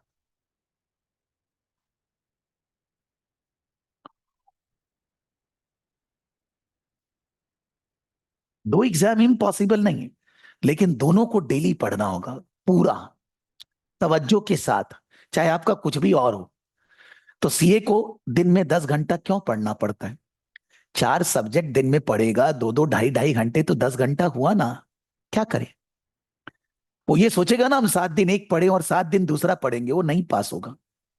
आपको हर सब्जेक्ट को डेली पढ़ना पड़ेगा, इसीलिए 10 घंटा पढ़ाई होता है। यहां पर आप एक ही सब्जेक्ट पढ़ रहे हैं तो 2 घंटा। चाहे आपका दिमाग कम है, ज्यादा है, बुद्धि कम है, बेसिक कोई फर्क नहीं पड़ता है। दिन में 2-2.5 घंटा से बेसिक पढ़ना ही नहीं पड़ेगा। पढ़ना पड़ रहा है तो आपका पढ़ने का तरीका गलत है। क्या गलत है? पढ़ रहे हैं, दिमाग में सारा बात चल रहा है, किसी से बात कर रहे हैं, टीवी देख रहे हैं, ये कर रहे हैं, वो पढ़ाई नहीं हो रहा है। वो तो आप 5 घंटा भी नहीं पढ़ रहे। फिर पढ़ने का टाइम है, चुपचाप 4 बजे उठ जाओ, और जैसे होता था ना ऐसे इसको पीछे ऊपर से बांध लो और शांति से फोकस करके 2-2.5 घंटे पढ़ो। जब आप पढ़ते हो कोई डिस्टरबेंस नहीं होना चाहिए। आपका एक ही रूम है, सब लोग साथ में रहते हैं, लाइब्रेरी में जाके पढ़ो, मैदान में जाके पढ़ो, कोई मना कर रहा है क्या यार? बट पढ़ाई बहुत कॉन्सेंट्रेशन से होता है। ये नहीं कि आप 50 काम करते हुए पढ़ाई करेंगे, तो आपको 2-2.5 घंटा ही पढ़ना पड़ेगा। अगर आपको 100 में 100 लाना है तो भी, देन ऑल्सो 2-2.5 घंटा से एक सब्जेक्ट ज्यादा नहीं पढ़ा जाता। बोर हो जाते हैं, नहीं होता। अगर आप रेगुलरली एक सब्जेक्ट 2-2.5 घंटे पढ़ेंगे, आपका कोई भी ऑफिस है यार, 14 घंटा काम करते हैं, 15 घंटा, तो क्या दिन में 2 घंटा डेली नहीं निकाल सकते? तो फिर कर क्यों रहे हैं? फिर तो नहीं होएगा। I am saying to those who have never studied 2 hours regularly, the problem is because of that. अब आप पढ़िए 4-4 घंटा, अब क्या होएगा? जब पहले 2 घंटा ही नहीं पढ़ पाए तो अब 4 घंटा कहां से पढ़ेंगे? अब तो ख्याल ही पुलाव। फिर आप बोलेंगे सर हुआ नहीं, सर एक्सेल में ऐसा था, जुड़ नहीं रहा था। ये सब खानी बात है, कुछ नहीं था ऐसा। एग्जाम का पेपर देखकर हम पागल हो गए, because I was not prepared, so I will get mad. That will happen. It's not that Excel is not adding. मेरे को मालूम है, इसीलिए दुनिया में ऐसा कभी नहीं हुआ किसी का एक्सेल का 2 कॉलम का फिगर तीसरा में ऐड नहीं होएगा। नेवर। It's impossible sir. ठीक है, आगे बढ़ते हैं भाई, अब इधर उधर डिस्कशन खत्म। So when you are preparing consolidated PL, सब जोड़ना है। Sales of parent, sales of subsidy, group sale, cost of goods sold, cost of goods sold, group cost, admin admin, प्ला प्ला प्ला, बस जोड़ना है। जोड़ने का ही तो 5-6 नंबर है यार, वो तो उठाए। लेकिन जोड़ने के टाइम पे क्या क्या चीज प्रॉब्लम है, आधा से ज्यादा तो डिस्कस कर चुके, वही फिर से बोलना है। Previous day we discuss inventory unrealise profit, provisions for unrealise profit. We discuss they sold inventory to each other, parent to subsidy, subsidy to parent. First of all दोनों ने एक दूसरा को सेल किया, परचेज किया। प्रकाश ने विदिशा को सेल किया, Prakash has written sale, Vidisha has written purchases, Prakash has written under sales revenue, Vidisha has written under cost of sale. उड़ा दीजिए। ग्रुप अकाउंट्स में सेल के अंदर the sale only to third party, it is not going to affect the total income because you are reducing the sale by say 1 lakh and you are reducing the cost of sale by 1 lakh. Profit में तो फर्क आएगा नहीं, because for the group it is not, I cannot sell to myself from this hand to this hand, my wife is mine only, so कोई उसको cell करके कुछ cell नहीं होएगा। लेकिन आप अगर पीएल अकाउंट बना रहे हैं, आप सेल और कॉस्ट ऑफ सेल में से माइनस नहीं कर रहे हैं, आपका प्रॉफिट तो फिर भी सही है, मार्क्स कटेगा। सेल्स का figure wrong, cost of sale wrong, दोनों के ऊपर आधा नंबर, एक एक नंबर है, गया ले फ्री का।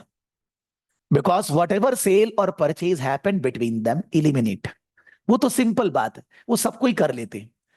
लेकिन Prakash sold goods to Vidisha, the goods are still there with Vidisha. Parent sold goods to subsidiary, the subsidiary is still having those goods. Subsidiary sold to goods to parent, the parent is still having those goods. तो हम लोग पिछले दिन बात किए कि वो goods जो प्रकाश ने विदिशा को बेचा 10,000 का 12,000 में 2,000 इनकम रिकॉर्ड हुआ, ग्रुप के लिए इनकम अभी नहीं हुआ। ग्रुप के इनकम होगी जब वो गुड्स बाहर बिकेगा। तो हमने बैलेंस शीट बनाने के टाइम पे क्या बात किया, इन्वेंट्री से लेस करेंगे, because inventory should be at cost price, not the profit element, and the profit was recorded by the seller. अगर parent company sold the goods, then deduct working note 5 retained earning of parent. If subsidiary sold the goods, then deduct subsidiary company retained earnings working note 2. हम लोग वहां पर PL account नहीं बना रहे थे, यहां हम पीएल बना रहे हैं। करना वही है, लेकिन पीएल अकाउंट में दिखाना पड़ेगा प्रॉफिट कहां पर रेड्यूस होगा। बैलेंस शीट नहीं बना रहे, इन्वेंट्री से लेस करना कहीं दिखाना नहीं है, बैट पीएल बना रहे। Closing stock in the balance sheet whether comes in the PL account. Closing stock जो हम लोग बैलेंस शीट में लिखते हैं, whether it comes in the PL account. क्या रोहित जी, जो बैलेंस शीट में क्लोजिंग स्टॉक लिखते हैं, क्या वो PL अकाउंट में आता है? Yes sir. कहाँ आता है सर? PL में revenue stock cost of sale में आता है ना सर? हाँ, कॉस्ट ऑफ सेल में होता है opening stock plus purchase minus closing stock. तो आपने क्लोजिंग स्टॉक 12,000 कंसीडर किया था, 10,000 का गुड्स पेरेंट ने सब्सिडी को 12,000 में बेचा, या सब्सिडी ने पेरेंट को बेचा। कॉस्ट ऑफ सेल तो हम दोनों का जोड़कर ही लिख रहे हैं। तो कॉस्ट ऑफ सेल में पेरेंट ने अगर सब्सिडी को बेचा, सब्सिडी ने क्लोजिंग स्टॉक 12,000 पकड़ा, या सब्सिडी ने पेरेंट को बेचा तो पेरेंट ने 12,000 पकड़ा। लेकिन for the group closing stock का वैल्यू 10,000 है, 12,000 है नहीं। Because for the group the cost means the cost for the group, एक दूसरा को जो बढ़ाकर दिए वो ग्रुप कॉस्ट नहीं है। So when the closing stock was recorded at 12,000, the cost of sale was adjusted by 12,000। But अभी हम लोग को उसको 10,000 बनाना है, तो अभी हम कॉस्ट ऑफ सेल को क्या करें सही करने के लिए? 2,000 इंक्रीज करें कि 2,000 डिक्रीज करें? Whether the cost of sale should increase by 2,000 or it should decrease by 2,000? क्या आदित्य, कॉस्ट ऑफ सेल को 2,000 से बढ़ाना है कि गिराना है?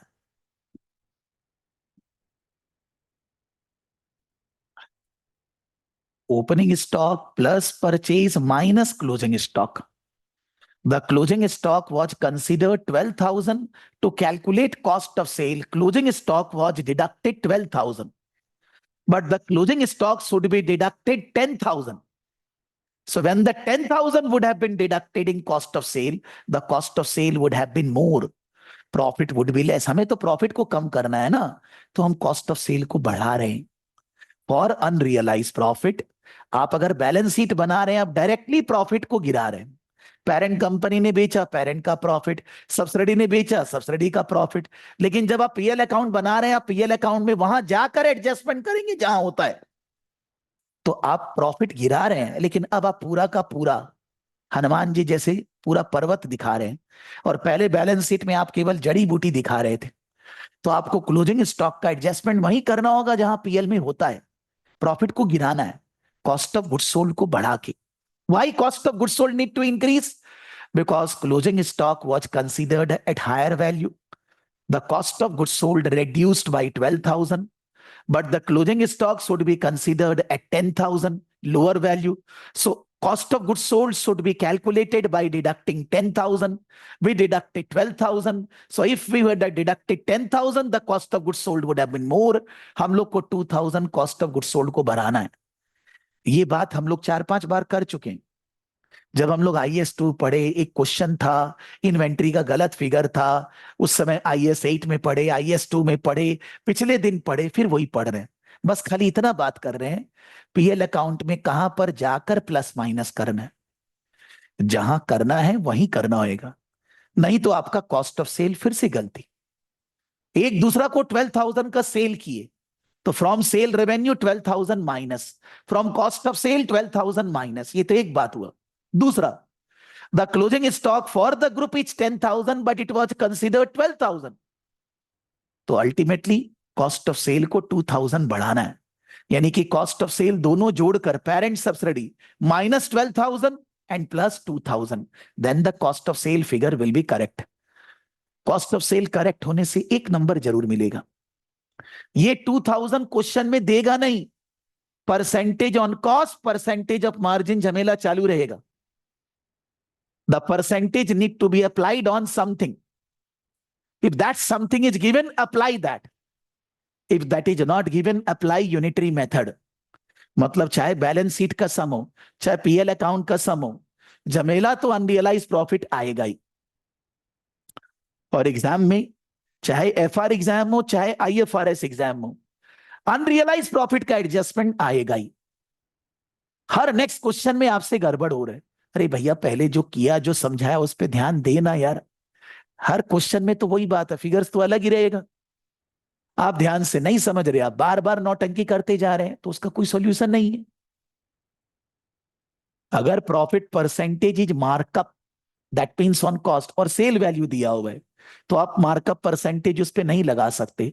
If cost is 100, markup is 10%, 110, 110 sale होने से 10, सो सेल होने से कितना? If the percentage is margin, but question में cost दिया हुआ है, you can't apply margin on cost. So margin on sale, if sale is 100, profit is 10%, 10, cost is 90. So if cost is 90, profit is 10, whatever is the cost, what is the profit? Simple बात है। दिमाग को recording के साथ साथ, recording को pause करके शांति से मन को सोचना होगा, आंख बंद करके ध्यान से, कि क्या मतलब है इसका, क्या बोल रहे हैं सर, क्या समझाना चाह रहे हैं। अच्छे से अपने दिमाग को सेट करना होगा, और फिर हर क्वेश्चन करने के टाइम पे बुद्धि लगा के शांति से, ध्यान से, धीरे धीरे करना होगा। एक दो बार धीरे धीरे करेंगे, स्पीड आ जाएगा ऐसे ही। हमको क्यों नहीं भूलता है? बिकॉज हम समझ गए हैं sir.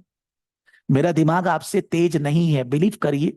My brain level is equal to everybody in the class. Rohit जैसे मेरा दिमाग है, बस मेहनत किए हैं सर, बहुत बार उस चीज को किए हैं। मेहनत करने से नहीं डरते हैं सर, इसीलिए हम आपको पढ़ा रहे हैं। बट हमको तो, और रोहित 50 बार में समझ में आता था, तुम्हारे को 3 बार में तो समझ में आ रहा है ना, मेरे को तो 3 में समझ में नहीं आता था यार। बट फिर भी जो मेरे से ज्यादा बुद्धिमान है, उससे हम ज्यादा नंबर लाएंगे, ये गारंटी है मेरा। क्योंकि वो तो रैबिट है ना, वो तो भाग के सो जाएगा, हम तो टॉर्टवाइज हैं, हम तो चलते रहेंगे आज भी और 30 साल बाद भी, कि कोई हमसे जीत नहीं सकता। Reason being that I am hard working, I am ready to escalate. वो उतना दम नहीं है, वो तो पहले से सोच लिया ना, उसमें बुद्धि है। तो आपने तो ये सोचते ही नहीं है भैया बुद्धि है, नॉर्मल पर्सन है। लेकिन मेहनत दूसरे से ज्यादा करते हैं, और मेहनत करने के टाइम पे ध्यान देकर, लॉजिक लगा के, तो चीज समझ में बैठ जाता है। आपके जैसे रोहित जी बहुत बार गलती की है पास्ट में, इसलिए बोलते हैं याद नहीं करिए, हर चीज समझिए। सो अनरियलाइज प्रॉफिट का एडजस्टमेंट इन्वेंट्री से रिलेटेड पीएल अकाउंट में कॉस्ट ऑफ सेल में एडजस्ट करना पड़ेगा, कॉस्ट ऑफ सेल को बढ़ाना पड़ेगा। क्वेश्चन में पेरेंट और सब्सिडरी का रिलेशनशिप इसी साल अराइज होगा, कौन बोला? बोलेगा 4 साल से है। हम लोग जो सम किए थे लास्ट क्लास, 3 ईयर से सब्सिडी था। तो at the end of 2024 December, there is a closing stock which has unrealized profit. But at the end of 2023, closing stock of last year, opening stock of this year, there was unrealized profit in that also. Question में देगा PL account बनाने के time पे, जरूरी नहीं है, दे सकता है। क्लोजिंग स्टॉक वैल्यू ज्यादा, तो लास्ट ईयर भी तो क्लोजिंग स्टॉक ज्यादा, तो इस साल का ओपनिंग स्टॉक ज्यादा। Opening stock is expenditure, opening stock को कम करेंगे कॉस्ट ऑफ सेल गिरेगा, क्लोजिंग स्टॉक को कम करेंगे cost of sale will increase, opening stock को कम करेंगे cost of sale will decrease. So unrealised profit you need to calculate on opening and closing stock both, you need to adjust in the cost of sale, then you will get the PL account cost of sale correct figure. मैं नया कुछ नहीं बोल रहा, पिछले दिन balance sheet बनाए थे, बैलेंस शीट बनाने में शॉर्टकट चल रहा है, पूरा पीएल नहीं बना रहे, प्रॉफिट को सीधा सीधी प्लस माइनस कर रहे हैं, बट अभी पीएल बना रहे हैं। पीएल में जिस आइटम में गड़बड़ी है वहीं जाकर एडजस्टमेंट करना होगा। नेट इफेक्ट वही है, प्रॉफिट कल भी गिरा था, आज भी गिरा है, कॉस्ट ऑफ सेल बढ़ाकर गिरा है, कल सीधा सीधी गिराकर बैलेंस शीट में दिखा दिए थे, but it's the same thing. Unrealised profit adjustment is same, it's just that you need to show the adjustment where it is relevant. अगर unrealized profit adjustment relating to non-current assets, parent company sold computer to subsidiary, 1 lakh computer for 1,20,000, 20,000 unrealized profit will be deducted from computer value, 20,000 deducted from income, from where? In the PL account where the sale of computer income is recorded. Question बोलेगा in the administration in cost of sale, बोलेगा income cost of sale में कहां से चला गया? मैं ये computer class में पढ़ाने के लिए यूज कर रहा हूं, कंप्यूटर का depreciation I record in Saraf Academy under cost of sale, because मेरे लिए आपको पढ़ाकर जो ट्यूशन फीस आता है उसी में ये यूज हो रहा है। मेरे लिए ये वाला कंप्यूटर एडमिन नहीं है, ये सेलिंग नहीं है, इसमें स्टाफ सेल्समैन काम नहीं कर रहा, इसमें ट्यूशन क्लास दी जा रही। सो मेरे लिए कॉस्ट ऑफ सेल है। सो इस कंप्यूटर का depreciation I record under cost of sale in Saraf Academy, depreciation under cost. तो इस कंप्यूटर को बेच के अगर फायदा होएगा, I will reduce cost of sale. PL account में आप बचपन में करते थे ना, profit on sale of assets, कहां है? कहीं नहीं है। Sale, cost of sale, admin, selling, interest, tax, और तो कुछ है नहीं। ये computer is used in manufacturing, in cost of sale, वहां गया इसका गेन। आपने गेन 20,000 लिखा, हटाइए। The cost of sale you have reduced by 20,000 by selling computer to subsidy. वो तो घर का है, थोड़ी ना गेन हुआ। तो आप कॉस्ट ऑफ सेल को 20,000 गिराए थे, बढ़ा दीजिए। Like the closing stock reduce, cost of sale gone up. Similarly, the profit on sale of assets, the cost of sale has gone down, increase it. वो profit नहीं हुआ। For the group, it is not an income. They will say in the question where the profit on sale of assets to each other is recorded. आप उसको वहां से हटाएंगे, मतलब cost of sale, admin, selling, whatever you will increase. Profit गिर जाएगा, हमें गिराना ही तो है। But in case of assets sold to each other, subsidy did depreciation on 1,20,000, but they should have done depreciation on 1 lakh, because for the group the value of asset is 1 lakh, not 1,20,000. So 20,000 pay whatever depreciation done need to cancel. Depreciation is also recorded under cost of sale, हटाइए। cost of sale के अंदर depreciation is a part of cost, हटाएंगे तो cost of sale कम हो जाएगा। And the depreciation in the balance sheet from the assets it is deducted. So balance sheet का assets का value बढ़ाइए। balance sheet तो बना नहीं रहे, but PL account में depreciation, PL account में unrealized profit both will be adjusted in cost of sale. For inventory there is no chakkar of depreciation, but for assets purchased and sold there is unrealized profit and there is depreciation. Both adjustment will come. When we do balance sheet, shortcut. We are just reducing or increasing the profit, and we are increasing or decreasing the assets value. But when we are doing PL account, we are doing that only. But we are doing the adjustment in that item where it is relevant. तो आप अगर नहीं कर रहे तो cost of cell फिर से wrong, marks फिर कटेगा। हर एक एडजस्टमेंट के ऊपर ब्रेकअप का मार्क्स है। आप जो जो सही करेंगे मैं नंबर दूंगा, जो नहीं करेंगे नंबर नहीं दूंगा। किसी के साथ कोई पार्शियलिटी नहीं, जिसका जो नंबर आएगा वही आने का बनता है, वही। ये सब किसी के साथ नहीं होता, आपको बेसी दे दिया, कम दे दिया, हैन तैन, कुछ नहीं होता है ऐसा, कुछ है ही नहीं sir. Unrealized profit adjustment generally under cost of sale or wherever they have given the information. Second, we discussed in the last class impairment in the goodwill.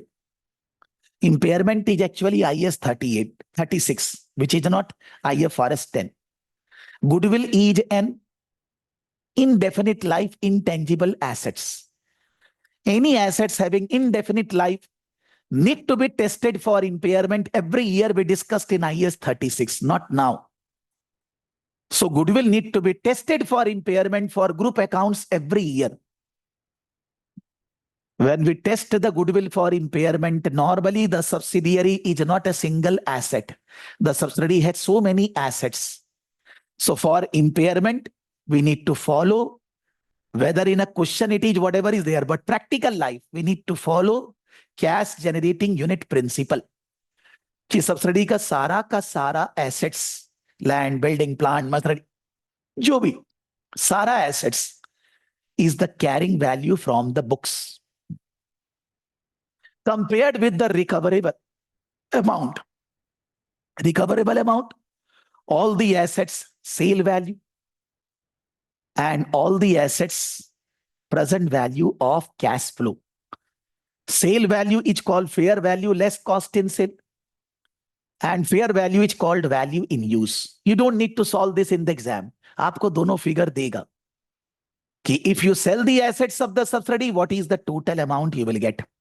If you use the asset of subsidiary, what is the cash flows का present value you will get? उन्होंने last class question में दिया था, higher of the two will be the value, which is called recoverable amount. That recoverable amount is lower than the carrying value in the books. Subsidiary carrying value $100 million, recoverable amount is say $80 million. The balance $20 million is loss. The balance $20 million is impairment loss. What is the rule? In a cash generating unit, if the impairment loss for a unit is coming, then the loss should first be adjusted from goodwill. Because कोई भी business में सबसे पहले नुकसान आपका goodwill का होगा.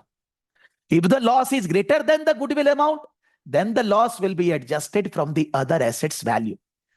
In group accounting, the loss will always be within the goodwill amount only. आपको क्या करना होगा? सब्सिडी का carrying value of assets plus the goodwill, दोनों को मिलाकर आप कंपेयर करेंगे सब्सिडी का recoverable amount of assets. If the recoverable amount is less than the total carrying value, difference is loss, the loss will be adjusted from the goodwill figure. उसके लिए problem क्या आएगी जो पिछले दिन की है? Goodwill we have calculated while acquiring subsidy. But when we are calculating goodwill, we are considering NCI figure also. NCI, either we can calculate fair value or we can't. Calculate means in exam, in the question, fair value given or not given. Last question, it was not given. So when the NCI fair value not calculated, not given in the question, you are actually not able to calculate full goodwill. You are able to calculate only partial goodwill. The net assets of the subsidiary are full. The recoverable amount is full. So why the goodwill should not be full? So whatever goodwill we have calculated, we will make it full. Like in the previous class, the goodwill parent company has 80% shares. So we said that we calculated 80% goodwill. What is the full goodwill? Divided by 80%. Along with the net assets, the total value. Compared with the recoverable amount, 100%, we got impairment loss. But we will record that impairment loss only 80%. Because in the group accounts, we are writing only partial goodwill. So the impairment loss relating to that goodwill which we are recording, we can only record. तो मैंने impairment निकाला, लेकिन record किया केवल 80%. क्या किया था? Balance sheet में गुडविल का वैल्यू लेस कर दिया था और पीएल अकाउंट वर्किंग नोट 5 में गुडविल का इम्पेयरमेंट माइनस कर दिया था. यही तो किया था. लेकिन when you are preparing balance sheet, you are not preparing full PL account, you are straight away adjusting the profit. but now we are saying full PL account. PL account में goodwill impairment where you will write, they will say under administration, under operating expense कहाँ डालना है. So the administration expense or operating expense will go up. Question में बोला रहेगा वहीं पर डालना है. Now direct adjustment in profit is not allowed. Wherever the adjustment is relevant वहीं डालना होगा, so that you able to score full marks.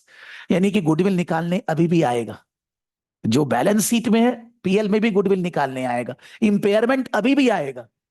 अब वो इंपेयरमेंट को पीएल अकाउंट में एडमिन के साथ जोड़कर लिखना है, खर्चा लिखना है. वो अलग बात है कि बैलेंस शीट में गुडविल कहां दिखाना नहीं लिखना है. But goodwill calculation will be there in PL account question also. When the group account question is there, goodwill calculation will always be there, because उसी से तो ग्रुप अकाउंटिंग बन रहा है. और गुडविल कैलकुलेशन करने के लिए working note to net assets blah blah blah. Don't think that PL and balance sheet are different thing. सब चल रहा है, सब वही. बस आपको फोकस करना है, जो बोला है वही करना है. जबरदस्ती का बैलेंस शीट के बारे में नहीं सोचना है. Third thing, parent company has purchased subsidiary share. So subsidiary company is paying dividend. Every company pay dividend to shareholders. Parent company will receive dividend, already received the dividend if subsidiary has already paid. Subsidiary has not paid dividend only to parent, to all the shareholders. अगर मेरे पास रिलायंस का share है और मेरे को Reliance dividend दे रहा है मिला, so मैं क्या करूंगा? If Reliance is giving dividend, what I will record? I will record in PL account dividend as an income, and the dividend I will record in the balance sheet. Rohit जी, अगर मेरे को Reliance industry से dividend मिला, मान लीजिए 1000 रुपए, 1000 rupees, सो मैं PL और बैलेंस शीट में वो डिविडेंड को कहां कहां लिखूंगा?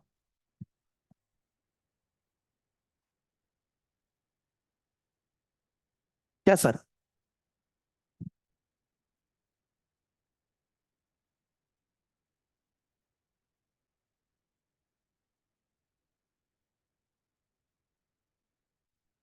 चेतन जी, आदित्य, थोड़ा खोल कर बोलिए, शॉर्टकट नहीं सर. सर पीएल अकाउंट में यहां लिखेंगे, बैलेंस शीट में यहां लिखेंगे, ऐसे जैसे मैं खोल कर बोलता हूं. इन्वेस्टमेंट इनकम तो हम लोग को पता ही यार, इन्वेस्टमेंट किए हैं तो डिविडेंड इनकम, इन्वेस्टमेंट इनकम कहां क्या लिखेंगे? पीएल अकाउंट में कहां, बैलेंस शीट में कहां, कौन सा हेडिंग के अंदर, कैसे, क्या?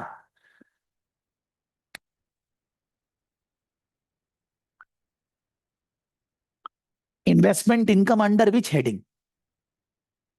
Investment income under which heading? क्या भाई? सर प्रॉफिट फ्रॉम ऑपरेशन के नीचे फाइनेंस कॉस्ट के नीचे इन्वेस्टमेंट इनकम. मतलब अदर इनकम है ये. PL account sales, cost of sale, gross profit, admin, selling, operating income. Operating income के बाद फिनेंस इनकम या interest income, dividend income, finance cost, interest expenditure, ये सब आता है. ठीक है. और बैलेंस शीट में कहां ले जाएंगे?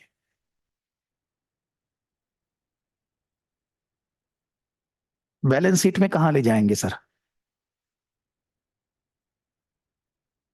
Less retained earnings. What Sajjad you are saying that you may be saying straight away the adjustments in the group account. I will come in the adjustment in group account later on. First of all, what we do with the dividend income, पहले ये तो बात करें. First we need to understand. में आएगा क्या? हाँ? Other component of equity. क्यों अदर कंपोनेंट? तुम पीएल में तो लिख रहे हो investment income profit for the year के अंदर. So other components of equity कहां से बन जाएगा? रिटेन्ड अर्निंग के अंदर जुड़ा हुआ रहेगा. जो भी आपका प्रॉफिट हुआ, रिटेन्ड अर्निंग बैलेंस शीट में जहां जाएगा उसके अंदर. और डिविडेंड का पैसा आपको मिल गया तो बैलेंस शीट में कैश और बैंक बैलेंस के अंदर जुड़ चुका है. You are recording in PL account after operating income dividend income which will become profit for the year, which is added to retained earning. So in the liability side under equity retained earning के अंदर figure जोड़ा हुआ है, और balance sheet asset side में cash और bank में जोड़ा हुआ है. पेरेंट कंपनी को डिविडेंड सब्सिडी से मिल चुका, already received, and they have recorded that dividend in the PL account, they have recorded in retained earning, they have recorded in cash and bank. सब हो गया, ऑलरेडी डन. तो in group accounts what we need to do? In the PL account of the parent company, dividend income is there. That dividend income is from subsidiary. Prakash has income from Vidisha. Prakash and Vidisha for group is not separate. They are one. In the group accounts, you eliminate that dividend income. Please understand, you are eliminating dividend income of parent from subsidiary. You are not eliminating dividend income of parent from anybody else. In the group, we are eliminating dividend income between each other. The subsidiary given dividend to parent, parent is recording in their PL account investment income, dividend income. But in the group accounts, that will not come. In the group accounts, that will not be coming. Because you can't generate income by selling to yourself, by doing business from yourself. You can't generate income by doing your own business. अपने आप से nobody can earn. So in the group account, investment income reduce, PL account, total income will reduce. What will be the second adjustment? What will be the second adjustment?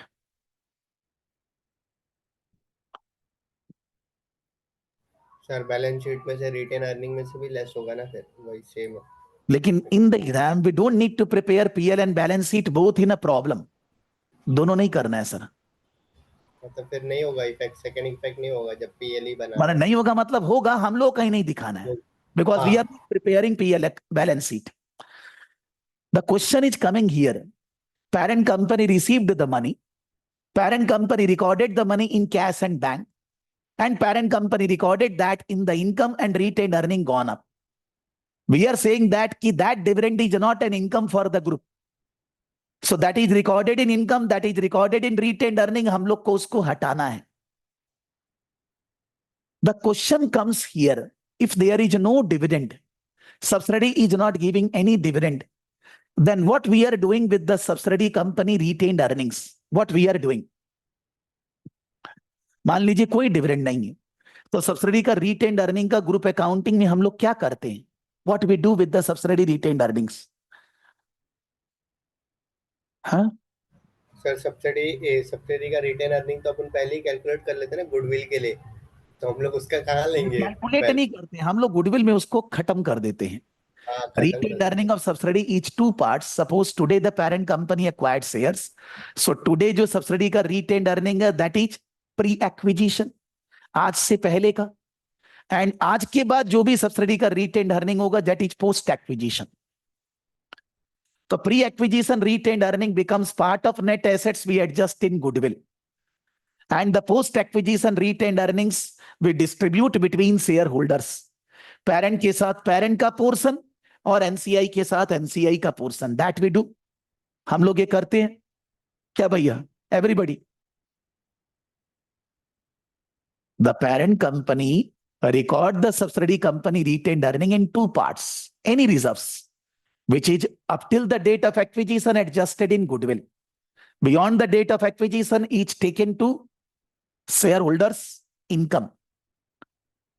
Please understand that if the subsidiary has not paid any dividend, they have just declared. Dividend is recorded when you receive. Dividend is not recorded when somebody announced the dividend. So parent company PL account, you will not find any dividend till the time they have not received. But in the exam, in the adjustment, it is given subsidiary company has announced a dividend, vagara, vagara. Don't do anything. Why? Because whatever is the profit of subsidy, whatever you need to do, you will be doing that only. Don't think about that. When the dividend is not paid, why? You are cracking your brain. But if the subsidy company has already given the dividend and the parent company has already received the dividend and the parent company has recorded in PL account dividend income, the question comes that the subsidiary company paid dividend from its earnings. Whenever somebody is paying dividend, then they are paying from the earnings. But for the group account, the subsidiary earnings is divided into two parts. One is before the acquisition, one is after the acquisition. Suppose subsidiary earnings on 31st December is 1 lakh. And on 8th November, it is 80,000. So 80,000 of subsidiary earnings we are using for goodwill calculation. But 20,000 of subsidy earnings we are doing for what? We are doing 20,000 distributing between the shareholder. I'm not talking about here generally. जब हम लोग sums कर रहे हैं, कुछ भी कर रहे हैं, तो सब्सिडी का प्रॉफिट दो भाग में बांट रहे हैं। 1 लाख में से सब्सिडी ने 5,000 डिविडेंड दे दिया, पेरेंट कंपनी को डिविडेंड मिल गया। That means the retained earning of subsidy is 95,000, not 1 lakh. 5,000 dividend गया। The dividend is paid 5,000 from where, whether from 80,000 or whether from 20,000। कहां से पेमेंट हुआ? Not given in the question, you need to assume, or maybe given in the question. Need to understand that the figure without dividend is 1 lakh, but the figure with dividend is 95,000. 5,000 dividend paid. If the 5,000 dividend paid from the 20,000 post acquisition income, if that is not paid, then the 20,000 parent company would be getting 80%, NCI 20%. तो अगर 20,000 में से 5,000 already received, 5,000 का 80% parent, 20% NCI, they need to record in their income in the PL account. They both have recorded. Jamila khatam. But if the 5,000 is paid out of 80,000 pre-acquisition, then the subsidiary company share capital retained earning on 8th November are deducted from cost of investment to calculate goodwill. The subsidiary profit are not becoming part of income. They are used to calculate goodwill. But from that 80,000, subsidiary has already given 5,000 dividend. Out of 5,000, parent has already received 80%, say 4,000. Parent company recorded in the PL account dividend from subsidiary 4,000. आपको 4,000 हटाना है, लेकिन साथ में क्या करना है? That 4,000 should be deducted in calculating goodwill. But now the pre-acquisition income in the subsidiary is only 75. That should be 80, but it is only 75. Parent has already received 4,000. Parent has already received 4,000. हम लोग को एक बार क्या करना होगा? हम लोग को ये सोचना होगा, this 4,000 should be adjusted in calculating goodwill, but this 4,000 is taken in the PL account. Parent company recorded it as an income, but for the group account, it is not an income. For the group account, it will be adjusted in calculating goodwill. Matlab, we are indirectly saying that for calculating goodwill cost of investment minus 80,000, but we have done minus 75,000 because it is only 75. So if we deduct 80,000, then the goodwill will be going down. So they have recorded the income as a dividend, as a part of increase in income, but that should be reducing your goodwill figure. यानी कि indirectly you will reduce the income also and you will reduce the goodwill figure also. When balance sheet is prepared, so the dividend which is received by the parent company, that dividend need to be reduced from the retained earning also, working note 5, and that dividend need to be reduced from the goodwill also, working note 3. But if the dividend is paid out of the post-acquisition income, then the dividend don't need to be adjusted from the goodwill, because the parent company recorded as income, but हम लोग को उसको income लिखना नहीं था, because घर की बात है. From retained earning, from income you need to deduct, because you can't generate income from yourself. But whether you need to deduct while preparing balance sheet, goodwill से भी minus करना है, वो depend upon question. When the subsidiary company has not paid any dividend, forget. Don't think about that. When the subsidiary company paid dividend, then we need to concentrate from where. From where means whether from 80,000 or from 20,000. From 20,000, don't think anything. From 80,000, it should be adjusted in goodwill, but it is taken in PL account. But when you are preparing PL account, whether it is paid by subsidiary from anywhere, I cannot receive income from my one hand to another hand. So PL में तो उसको हटाना ही है. From the profit, you need to eliminate any dividend received by parent from the subsidiary company, because you can't give dividend to yourself. You can't generate income to yourself. वो तो हटाना ही है. लेकिन whether in balance sheet preparation, you need to deduct from goodwill also, that need to be checked. ये जो dividend का adjustment है, जब मैं सीए फाइनल दिया था, हर सम में खाली डिविडेंड ही करते रहते थे, पता नहीं क्यों. और जहां कुछ पढ़ते भी थे, हर जगह खाली dividend. Paid or not, paid from where, pre post हैन तैन। बिलीव करिए सीए फाइनल का एग्जाम देने के टाइम पे भी ठीक से समझ में नहीं आता था, क्या मालूम क्या करते थे साला, कंसोलिडेशन नहीं हो गया, डिविडेंड हो गया, पता नहीं। अभी जब सोचता हूं कितना पागल था कि भैया डिविडेंड है, नहीं भी है तो उसका प्रॉफिट का क्या कर रहे हैं। The profit is divided into two parts, 80 and 20. Just hypothetical example. 80,000 in goodwill, 20,000 distributed between shareholders. So if the dividend is not paid, why you think? Make it 80,000, 1 lakh only, 80 and 20. But if it is paid, you have already received. Check that whether they have paid out of 80,000. When they have paid out of 80,000, it need to be adjusted from investment to calculate goodwill, but it is adjusted in PL account. PL से तो हटाइए, लेकिन goodwill निकालने में investment से भी minus करिए। और अगर ऐसा नहीं है तो आप नॉर्मली रहिए, बस कुछ करना नहीं। आपको पीएल अकाउंट बनाने के टाइम पे बस इतना ही करना है, dividend by parent company from the subsidy company is not an income, that is not an income for PL account, that need to be eliminated. There is no question parent company is giving dividend to subsidiary. ऐसा हो सकता है क्या कि parent company is giving dividend to subsidiary? Is it possible? Parent company is giving dividend to subsidiary. Is it possible? No. Why no, sir? अगर subsidiary का stake रहेगा parent में तभी दे सकता है ना, वरना तो फिर कहाँ देगा अगर शेयर अगर रहेगा तो। हम लोग प्रीवियस डे या कोई भी दिन, प्रीवियस डे तो शायद नहीं था, parent company two by shares of subsidiary can give his own share. Is it possible? Parent company two by shares of subsidiary company can give his own share. हाँ Yes, sir, sir. हमने consideration में पढ़ा था ना। So when you give your own share and parent company now giving dividend to shareholders, तो subsidy को मिल सकता है। एग्जाम में नहीं आ रहा है, don't take tension, not for exam, but it may be possible that the parent company giving dividend to shareholders and the subsidy is a shareholder.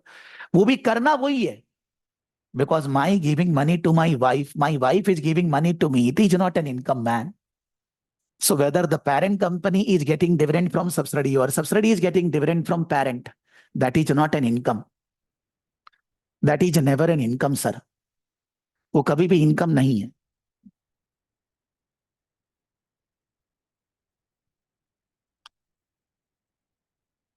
That is never an income.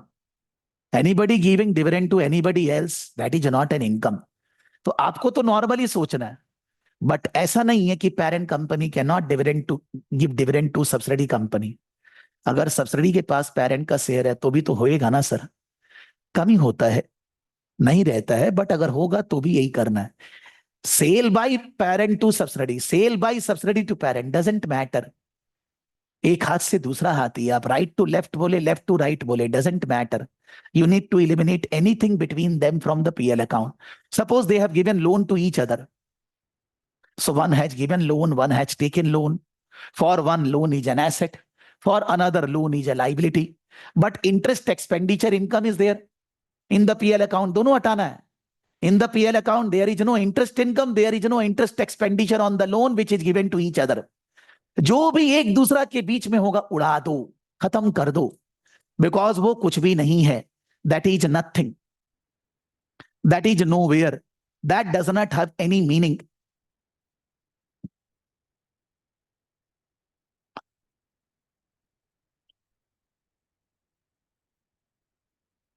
उसका कोई मतलब नहीं है, उसको कुछ नहीं करना है, उसके बारे में भूल जाइए।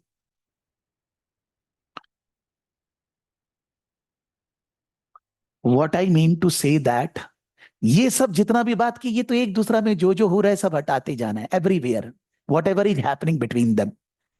मेन एडजस्टमेंट है, now you have done all the adjustment, plus minus in all the figures, sales, cost of sale, dividend, investment income, admin, selling, जहां जो करना है आपने कर दिया। There may be any adjustment relating to any topic, leasing, revenue recognition, that is not between group accounting, वो कुछ भी दे रहा है उनका मर्जी, आप उसको भी एडजस्ट कर दिए। प्रॉफिट आ गया, there were two different profit given in the question, parent अलग, सब्सिडी अलग, you have got the combined income. मान लीजिए पेरेंट का income was 1 lakh, subsidy income was 20,000, you are getting combined income approximately 1,20,000. 1,20,000 तो नहीं है वैसे, it will be slightly different, but maybe 1,20,000. This 1,20,000 income in the PL account need to be shown in two parts, which is not there in the normal PL account. In the group accounting, this is extra part, which I need to teach. Parent company subsidiary PL account is separate. You have made combined PL. The total income is 1,20,000. उसमें 20,000 subsidy का है. Subsidy के अंदर NCI is say 20%. Say 20%. So in the subsidy profit, the NCI portion is 20,000 into 20%, 4,000. And the balance 1,20,000 minus 4,000 is 1,16,000. You need to show in the PL account breakup. Parent shareholders earnings 1,16,000. NCI 4,000. NCI earning will only be related with the subsidiary company. NCI earnings will only related with the subsidiary company. NCI earnings will only be related with the subsidiary company income, not parent. In the subsidy, whatever is the portion of NCI you calculate. The balance 1,20,000 minus that will be the parent company earnings. बोलेगा sir इसमें problem क्या है? कर लेंगे. Problem कहां है? When all the adjustment we have discussed, cost of sale, inventory, impairment, whatever, we need to focus all these adjustments are affecting subsidiary profit or parent profit. If the subsidiary company sold goods to parent, then the unrealized profit adjusting subsidiary profit. Goodwill impairment is adjusting subsidiary profit. If the subsidiary company sold goods to assets to parent, subsidiary profit. So subsidy ka profit, which was there in the question, was say 20,000. You have done so many adjustment. Some of the adjustments are related to subsidiary company. So after the adjustment, what is the subsidiary profit final figure? In that final figure, the NCI portion is 20%. Whatever adjustment you are doing while preparing PL account, you don't need to think whether it is adjusting parent income, subsidiary income, jiska bhi. But while bifurcating the income, you need to find out in the subsidiary income, the NCI portion. बोलेगा क्यों दिखाना है?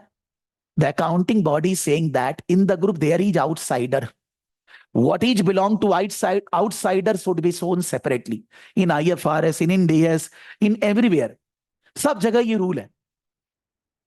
So when this rule is there everywhere, we need to adjust that accordingly. इस rule को ठीक करना पड़ता है. We need to focus that adjustment need to be there. Accounting body is saying that in PL account, the total profit need to be bifurcated into two parts. NCI portion, parent portion. Profit belongs to parent shareholders. Profit belongs to NCI. NCI calculation will be based on subsidiary income. Balance parent portion. मान लीजिए आपने गलत किया, zero नहीं मिल रहा है, but फिर भी दिस इज डिफिकल्ट पार्ट कि आप जो भी एडजस्टमेंट किए, which one is related with subsidy, may be you are not able to focus. If you are not able to focus, कुछ तो मार्क्स कटेंगे, जीरो नहीं मिलेगा फिर भी. You need to focus whatever adjustments you have done in different items which are relating with subsidiary company. So in the subsidiary company, the portion which is related with the parent company, in the subsidiary company, the portion which is related with the parent company, that need to be adjusted. When we do these adjustments, then we will be saying that the PL account is complete. मतलब PL account बनाने के time पे आप दोनों का PL चालू करिए, जोड़िए. Whatever adjustment are given, do the adjustment in different items. Working में generally goodwill calculation, working note to net assets, ये सब रहेगा ही. Unrealized profit and all that will be there. Then when the total income is coming, make one more working. In the subsidy income, what is the portion of NCI? जितना भी subsidy का income है उसमें NCI का portion क्या है वो अलग से निकालिए, और वो NCI का पोर्शन PL अकाउंट में अलग से दिखाइए, दोनों का अलग अलग portion. That is profit and loss account combining both the organisation. Need to focus that Sale will be added with sale, cost of sale with cost of sale. Not that कि आप कुछ भी कोई भी आइटम किसी के साथ add less करेंगे, जो जो आइटम है उसी के साथ एड लेस करना है, दूसरे के साथ नहीं डालना है. The items should be combined together in the proper way. They cannot be combined in any way you like. You can't adjust something admin वाला cost of sale में.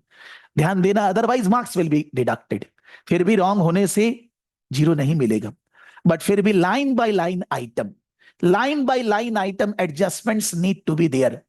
If the line by line item adjustments is not there, then in that case marks will be adjusted.